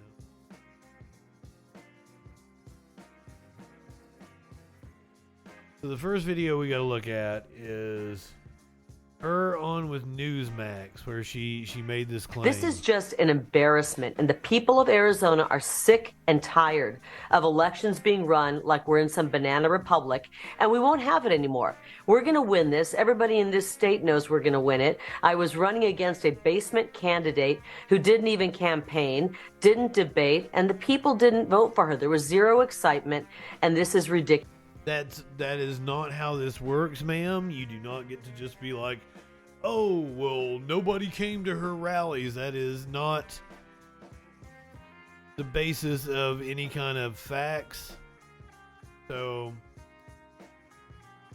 Vaughn Hilliard confronts Arizona gubernatorial candidate Carrie Lake over her unsubstantiated claims of voters. Your Honor, contending that there's irregularities and there is fraud in this election.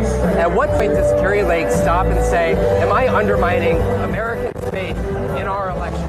Carrie Lake going to help bring back confidence to America? But you haven't even laid out any fraud or irregularities. This happened a couple of months back. What fraud is there? This is serious. You want to make this about you? No, this is about Arizona voters and their faith in this election. The last person on this planet Earth I would tell about what we Joey, good evening. So you know about a crime, and yet you're not reporting it to authorities. And I'm not telling you about when are you? No, I want to. Where is this reporter asking her if she needs a timeout?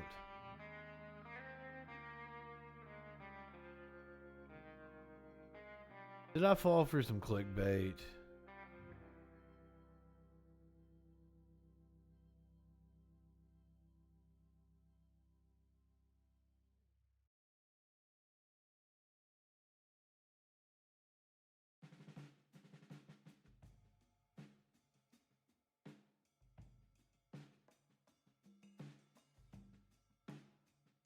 Where's this? Do you need a timeout? That's the video I want to see.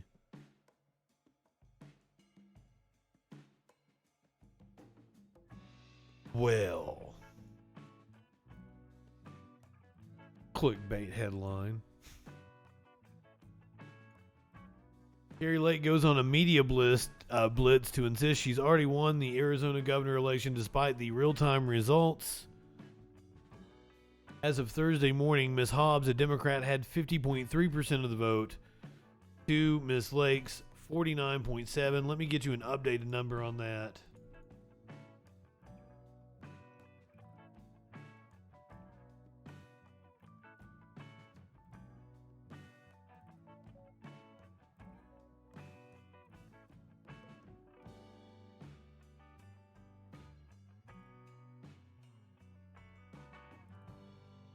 Right now, Hobbs is at 50.6%. And Kari Lake is at 49.4%. So Hobbs has opened up more of a lead. There is 72% of the vote reporting in Arizona in that race. So that is your update on the Arizona governor's race. So, election denier Ms. Lake appeared on the Charlie Kirk show and said that she was frustrated. Well, we'll watch the Charlie Kirk clip Kerry, first. look, a lot of people are worried just about more generally, why is this taking so long? You know, transition of power. And Kerry, part of being governor is also being the spokesperson, the cheerleader for the state, the representative. I'm sure that one of the things we have to turn around is we don't want Arizona to be a laughingstock. We don't want us to be the end of a joke, right? I'm getting texts from people all across the country. in Arizona? And they say this is a mockery. And I don't want our beautiful state, State 48, to be treated that way. Your thoughts, Kerry? Well, it's not going to be treated that way much longer. We will never have another election run like this. I'm sick of it, and the people are sick of it. And we are going to, don't worry, Charlie, and don't worry, America, and don't worry, Arizona. We're going to change things up so we don't have this happening every single election. And we'll work very hard to make sure that doesn't happen. I'm always going to speak the truth, and I will be Arizona's cheerleader. But when we have something that's not working, we have to admit it, and it's not working the way we're doing things. I think, you know, there could be some intentional actions here to slow roll this. They always intentionally have the early ballots ready to go. We roll those out on election night. They favor the Democrats, and they want to bring down the excitement for Republicans. This is a Republican year. Republicans and even people who aren't Republicans are tired of the dead-end policies of the Democrat ramped Party. everywhere during this election cycle. Like I said, throw cold water on our movement. They want to take that victory away. They want to make it look like America First is not thriving when in fact it is. Don't believe the narrative that you're hearing. They're going to get 2 or 3 days of this where they're saying, oh, don't believe the narrative that you're hearing. His picks actually did do quite well. They listening to the Charlie Kirk show. America First movement is still alive and well. And I think they didn't want us to have our big moment with our big victory speech. They did this to me in the primary. They slow rolled the results when they finally let us declare victory. And when they finally declared me the winner, I was only up by, I think, 0.5 point. So the media ran with the false narrative that I squeaked out a win, a narrow victory. And then later in the coming days, they finally counted the rest of the ballots, only to reveal that I won by 5 points, which is pretty good when you're up against 4 opponents. I won by 5 points. But the media never covered that. They kept with that narrative that it was a squeaker. And I think they're going to try to do that again. I believe we win, and I think we win by a good margin.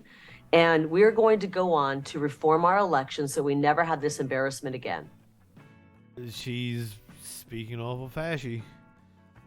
Here she is on with Steven Crowder. And now yesterday they released, we gave them a whole day, and they released 62,000 votes.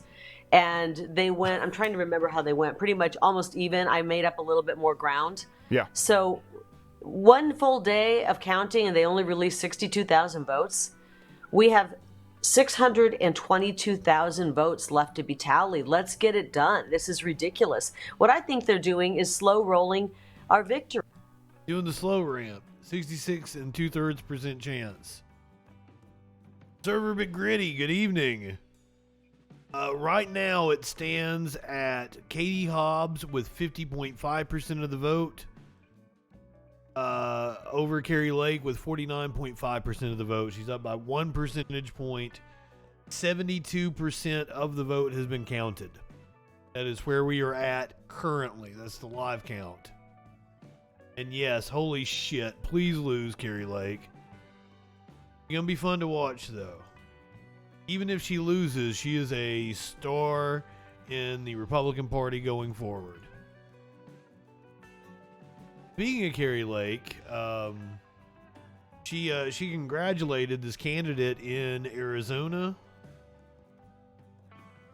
who basked in his victory. Trump-backed candidate basks in victory, finds out he's actually behind in the race.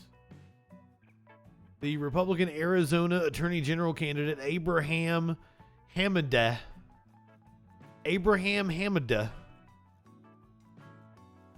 has expressed his frustration at the election issues facing his state. Hamida was endorsed by former President Donald Trump, earlier appeared to write a victory tweet while the counting was ongoing on Wednesday. I want to thank the people of Arizona for entrusting me with this great responsibility. I will never forget who I'm fighting for, he wrote, as he captioned a picture of himself speaking in front of a crowd. Carrie Lake retweeted it and said, "Well done, friend." Carrie Lake, who is the Republican candidate for the position as Arizona's governor, even tweeted congratulations to Hamida.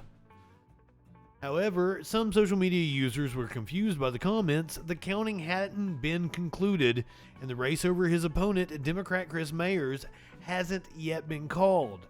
It was later announced by the Maricopa County Elections Department that many tabulation machines in the county weren't working correctly. That meant the results of the Arizona Attorney General's race couldn't be called by the end of the day. With 74% of the votes counted, which is where we were at just now when I read you the results of the governor's race, Hamida was trailing at 49.9% to Mays' 50.1%. Hours after his initial tweet, Hamida again took to Twitter to vent his frustration. Arizona deserves results on election day. This is an embarrassment. I'm pretty sure this is the result of new laws written by Republicans in response to 2020 in order to cause trouble. I do believe. All right, real fast. A little bit of Trump news. This didn't really fit in with anything else I was talking about today, but I felt like I needed to bring it up. Federal judge sanctions Trump's attorneys, including Alana Habba, for the massive and frivolous RICO suit over the Russia probe. A brutal takedown of a shotgun lawsuit and performative litigation resolving only one sanctions motion. I want to read from this judge's ruling. The plaintiff, Trump, this is a defamation suit against Hillary Clinton. The plaintiff is Trump. Plaintiff deliberately misrepresented public documents by selectively using some portions while omitting other information, including findings and conclusions that contradicted his narrative. This occurred with the Daschenko indictment, the Department of Justice Inspector General's report for the Operation Hurricane, and the Mueller report. It was too frequent to be accidental.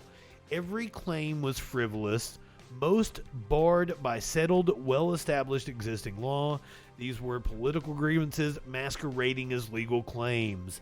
This cannot be attributed to incompetent lawyering. It was a deliberate use of the judicial system to pursue a political agenda.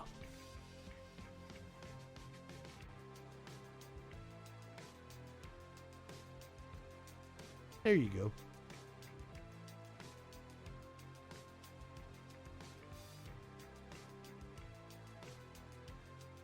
All right, we've got some wild video left here on the show.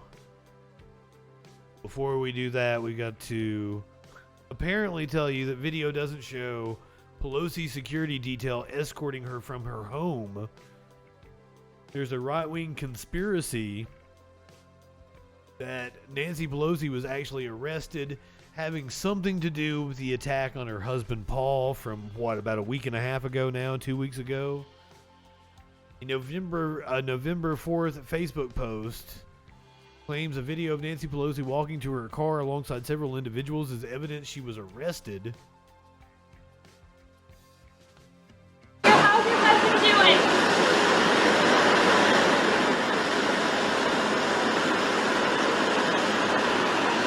This is right-wingers claiming that Nancy Pelosi being arrested. The post was shared more than 100 times in 4 days. That seems kind of low. That's not what the video shows. Nancy Pelosi's spokesperson confirmed the video is just her security detail. Right-wingers are morons. They'll make up anything.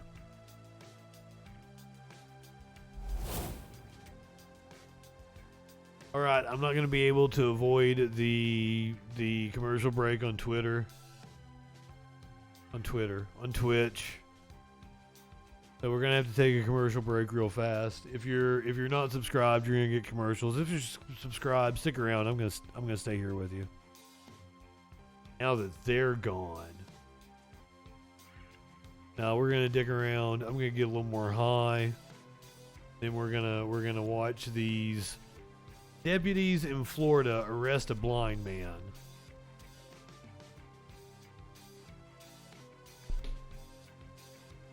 Absolute bullshit.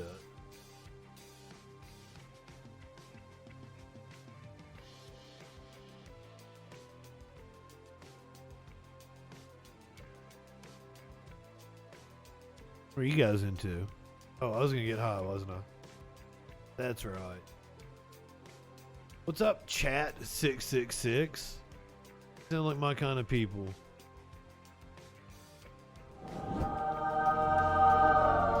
We like doing some blasphemy around here. Yeah, it's almost enough to make you want to feel sorry for Nancy Pelosi, but then you listen to her talk and like, oh, I can't feel sorry for you. I want to feel sorry for you if you were not who you are. Just some old lady that once upon a time was the Speaker of the House. Then you got out of politics. Maybe.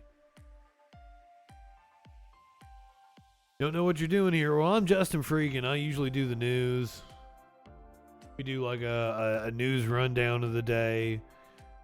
But speaking of rundown, I'm a little rundown because we've had the election this week, so I'm kind of tired. I'm phoning it in, to be honest. I got Mexican food sitting over here.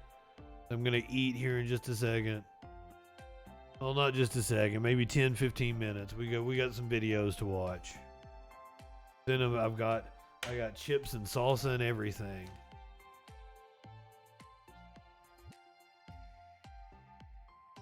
It's gonna be a fan. Because I'm really high, like I'm really looking forward to that Mexican food. But hey, it's 4 a.m. there and you're drunk, so you would probably really like some Mexican food. I guess it means you're over in the Europe somewhere. Chat 666. Maybe you're somewhere where black metal is popular with a screen name like that.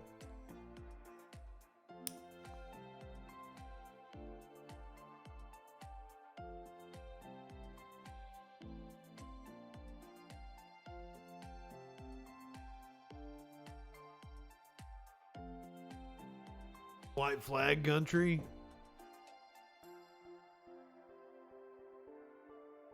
Sure what white flag country means. Sweden? You guys don't fight any fights, you just put up the white flag? I like you too, chat. Thank you for being a freaking follower.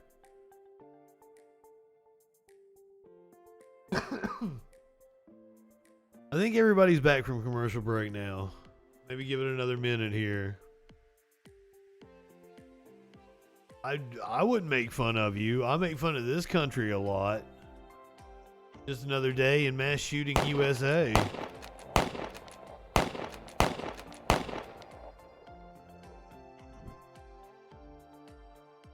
Make a lot of fun of this country. Come in here being a woke moralist. Up yours, woke moralists. We'll see who cancels who. Oh shit. For real, I think everybody's back now. I think we can. I think we can move on.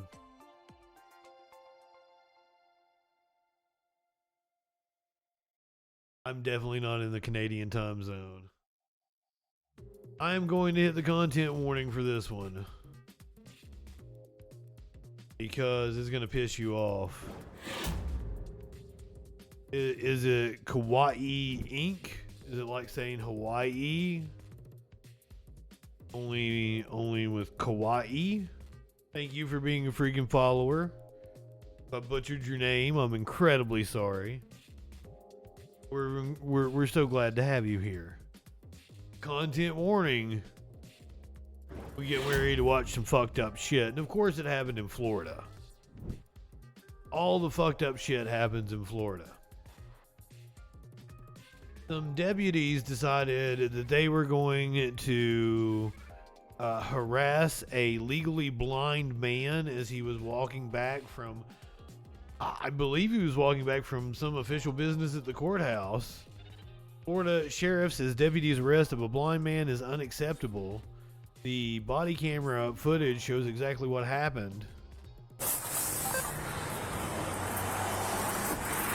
Hi there. Hey. What's this in your back pocket? I just saw you walking it. It's a navigational age. What's the problem? You a tyrant? Yeah, I am. I love that he says, "What's the problem? Are you a tyrant?"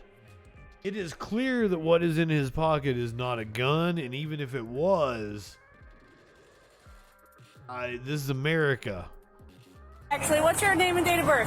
I don't have to give that unless Yes, sir. I was investigating. You have reasonable. Do you want me to put you in handcuffs right now? Yes, sir, I do. What is your suspicion? It looks like you're carrying a gun in your back pocket. I'm stopping to make sure you're carrying it properly. You don't have you to... ensured that it's not a firearm? No, you keep turning so I can't see it. You don't have to be a dick to me. Well, you're being one to me. No, sir, I'm doing my job. Am I detained? Yeah, you are. What's your name and date of birth? It does not matter. Yes, sir, it does. Do you have a crime? Would you like me Call to your put you in? supervisor, He's right please. here. All right. I like this dude. Or a walking stick.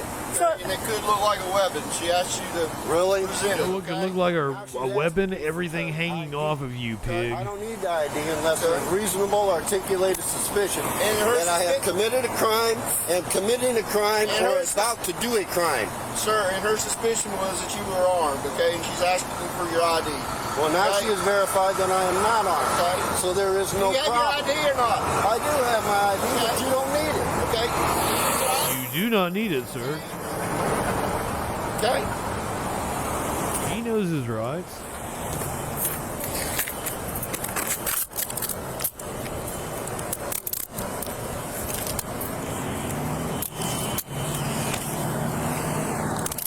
Sir, you deserve it. 77 Whiskey Mike 15. I don't know where his wallet is. Where's your wallet? I believe it's fog. It looks like it's early in the morning. It looks like it's about 8:09 a.m. Where's your ID? Where's your ID at? Pocket. On Halloween. You are not allowed to search me.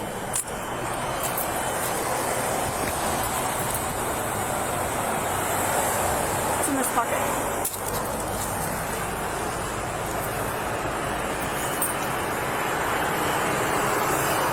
Are you gonna steal the man's money?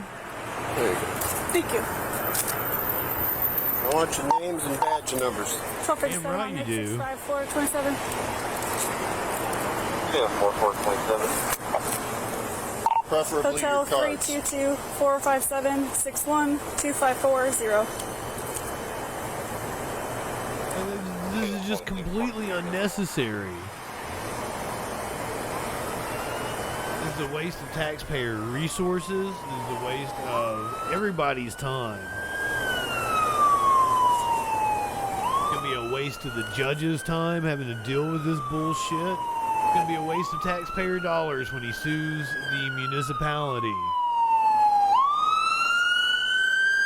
and is awarded a hefty settlement because they absolutely violated his rights.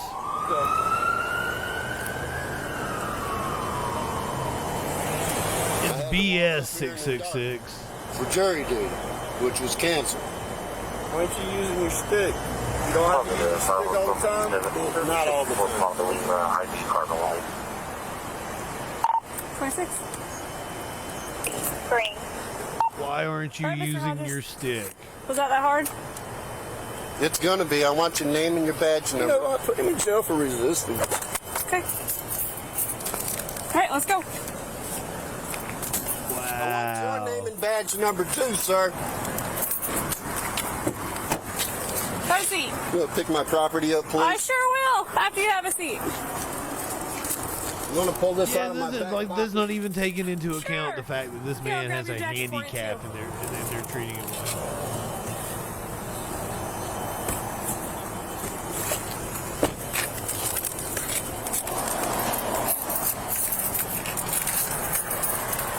Doing nothing.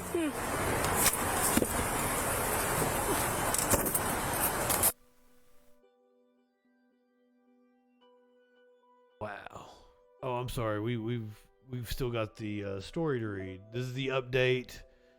Body cam footage of Columbia County, Florida police officers arresting a legally blind man after mistaking his walking stick for a firearm was responsible for launching an investigation into the incident. James Hodges, 61, of Lake City, was crossing the street when approached by Deputy James Goad. The deputy asked Hodges for identification, which he refused to provide without probable cause. Goad said she was concerned about an item in his back pocket. Sheriff Mark Hunter, posted a statement on the department's Facebook page addressing the body cam footage.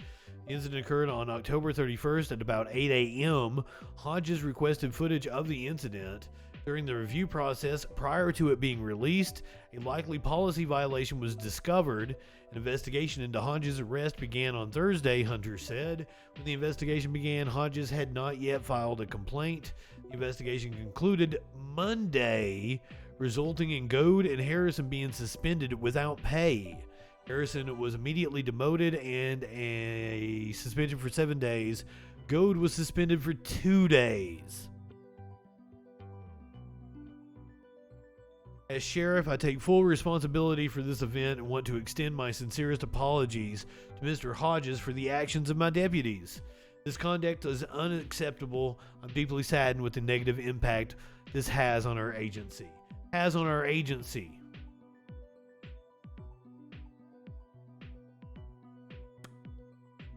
So he was concerned with the fact that this got out. He suspended one for 2 days and suspended the other for a week.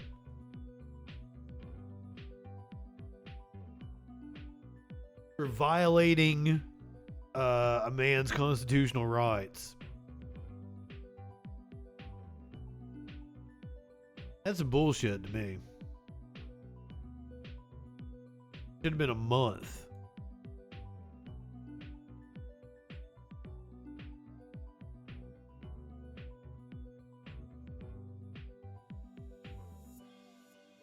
That's a good question. That's a good question, Tones. Go back to that story. It was Goad who was suspended for a week. No, Goad was suspended for 2 days. It was the supervisor. Demoted and suspended for 7 days, which he was the one that was like, take him to jail. So yeah, Goad was suspended for 2 days. Supervisor Harrison was suspended and demoted. They are absolute morons. Absolute moron, 666.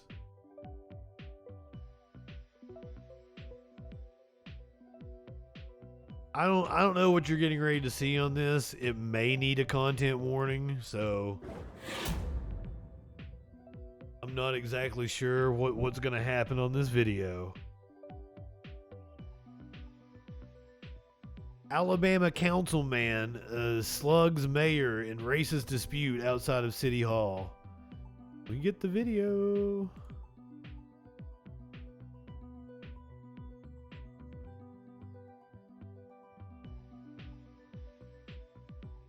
So, the mayor, and this is Councilman Bryant, Mayor Newton. Mayor Newton in the suit. Gray suit, it looks like gray jacket. Councilman Bryant outside of the SUV. Doesn't appear to be audio.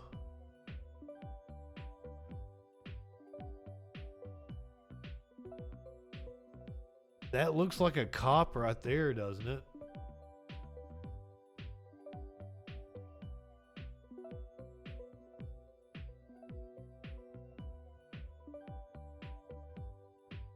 Oh shit.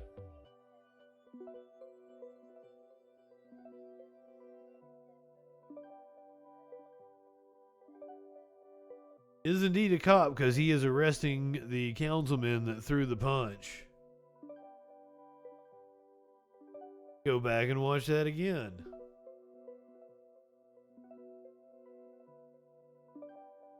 So the mayor says something to the cop.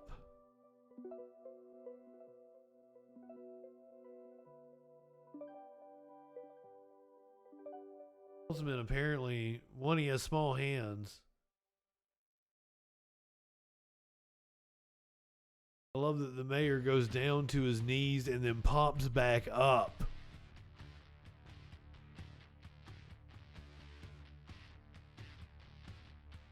Councilman does it in front of a cop, gets arrested immediately.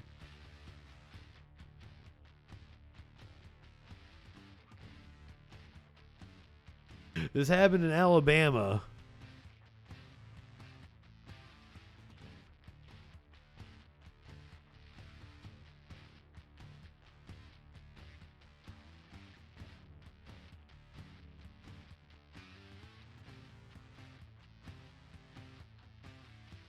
Let's get the backstory on this. An Alabama city councilman was arrested for punching his city's mayor after a meeting. Tommy Bryant was charged with third-degree assault after striking Mayor Wayman Newton in the parking lot of Tarrant City Hall in a Monday night incident witnessed by multiple people. And it was the police chief. Witnesses say Bryant used racial slurs during the incident, which came after he challenged the mayor, who was black, to step down during a heated exchange during the city council meeting. Bryant has been accused of racism in the past, including an incident last year when he called another city council member a house N-word during a public meeting. He was booked into the Jefferson County Jail on a $1,000 bond on a harassment charge that was later upgraded to assault.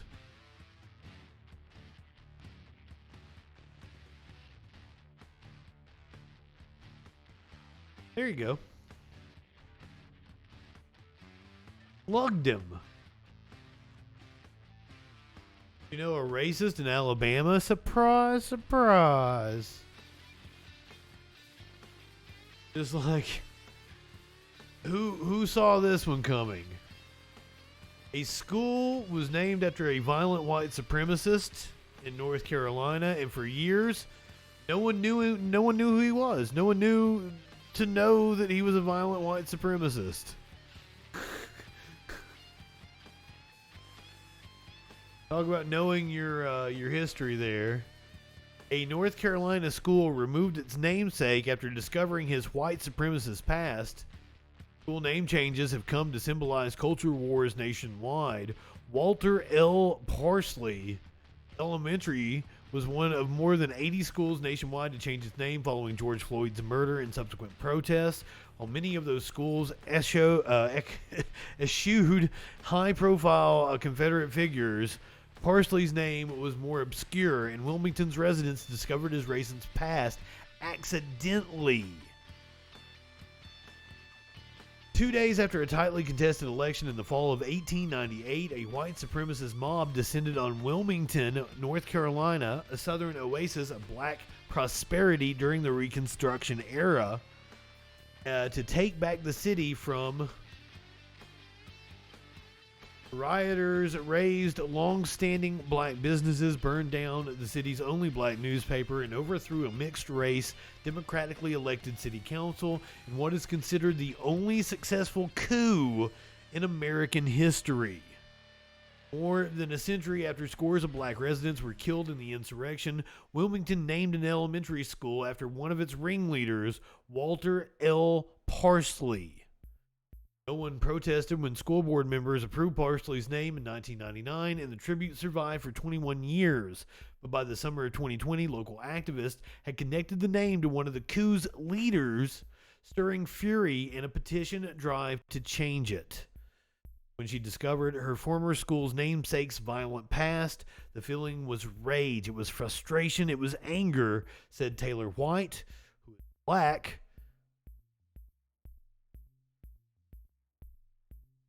Taylor White, who is black, but also just a realization that things really haven't changed that much. The push to rename Parsley Elementary and other landmarks representing 1898 coup leaders mirrored hundreds of crusades across the country to jettison symbols of historic racism following George Floyd's murder and subsequent protests. The effort sparked local discussion about how 1898 should be memorialized in one of the most segregated school districts in the country. 21 years, didn't even know the dude was a white supremacist. Going over to Kentucky, where a student at the University of Kentucky has now been banned permanently from campus because of a viral video. So buckle up, buggeroos. Here's the content warning for this one.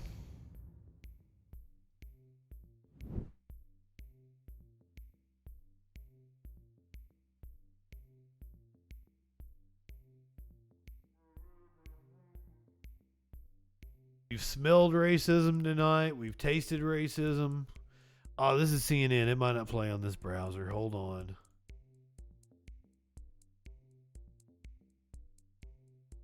That's right. CNN has problems with my browser.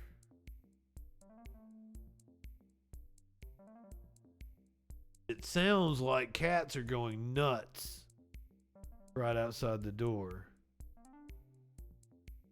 Kitties be like that sometimes. We had the kitten in here going nuts earlier. What everyone wants, give choice gift cards. Oh, hold on. That may be the reason why we're having issues. Could you stop? No. Thank you. I'm getting all this video. Who's I did not get paid enough for this. Exactly. Thank you. A white student at the University of Kentucky faces criminal charges after hurling racial slurs and attempting to punch a black student. It does seem very racially motivated, doesn't it? Yeah. On video. You too. I got so. No. You're drunk. You're The victim was a student employee working an overnight shift at the front desk of a dorm. She is clearly intoxicated. That is no excuse. Sophia Rosing pleaded not guilty to fourth-degree assault. Are you okay? Please tell me. Yeah. Good, what is wrong with you? The student worker is laughing about it and taking it in stride despite the just horrendous nature of what is going on. So mad props to that young lady. Wow. Let me shut this down.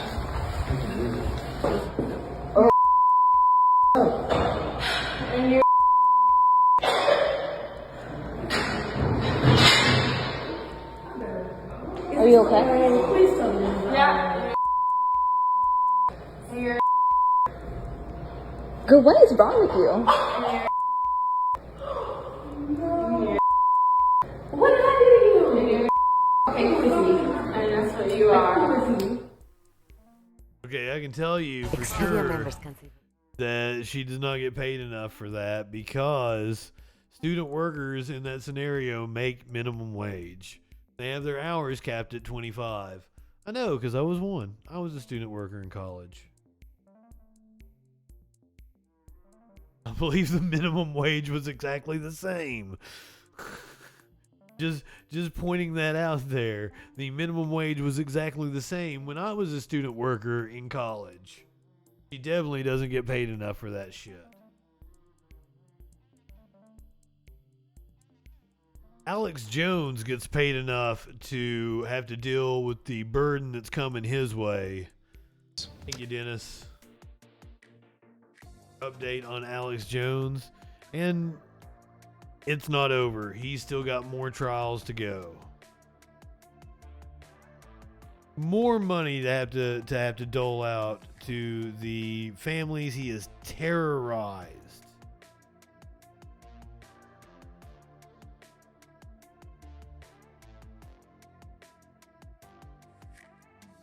Oh, I wish that wasn't a YouTube short.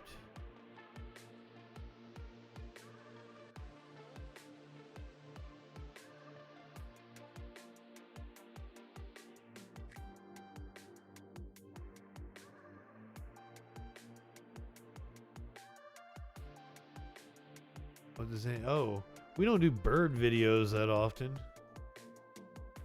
It's a bird video. For all you avian freaks out there. I know some of you like the birds. Got a bird for you. Yes, I'm sorry, Simp. Government drone footage. I know you guys like watching the government drones. Birds are not real. Apparently, that one bird watcher that the woman confronted in Central Park, like he got his own show on National Geographic or like National Geographic's YouTube or something. Good on him. I think. Don't hold me to that. I think I heard that. Been a long week. No freak show tomorrow, but I'll come on at the same freak time. We'll do fucking around. We'll do gaming stream. Do something. We'll do fucking around stream. I'll be on, but no freak show.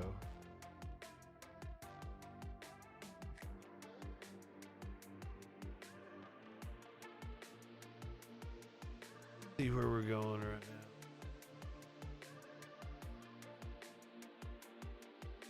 I'm on a weed stream at some point in time. I don't know when that is, in a couple weeks or something.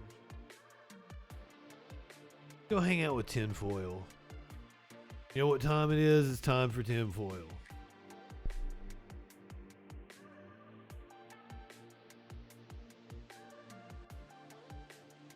Seems like the correct time. If you're watching on Twitch, it's time for Tinfoil. Oh yeah, that's right. I'm not on other platforms. Sunday night, we'll be back on YouTube, Facebook, all that good shit. Back at full power. Do I have enough weed?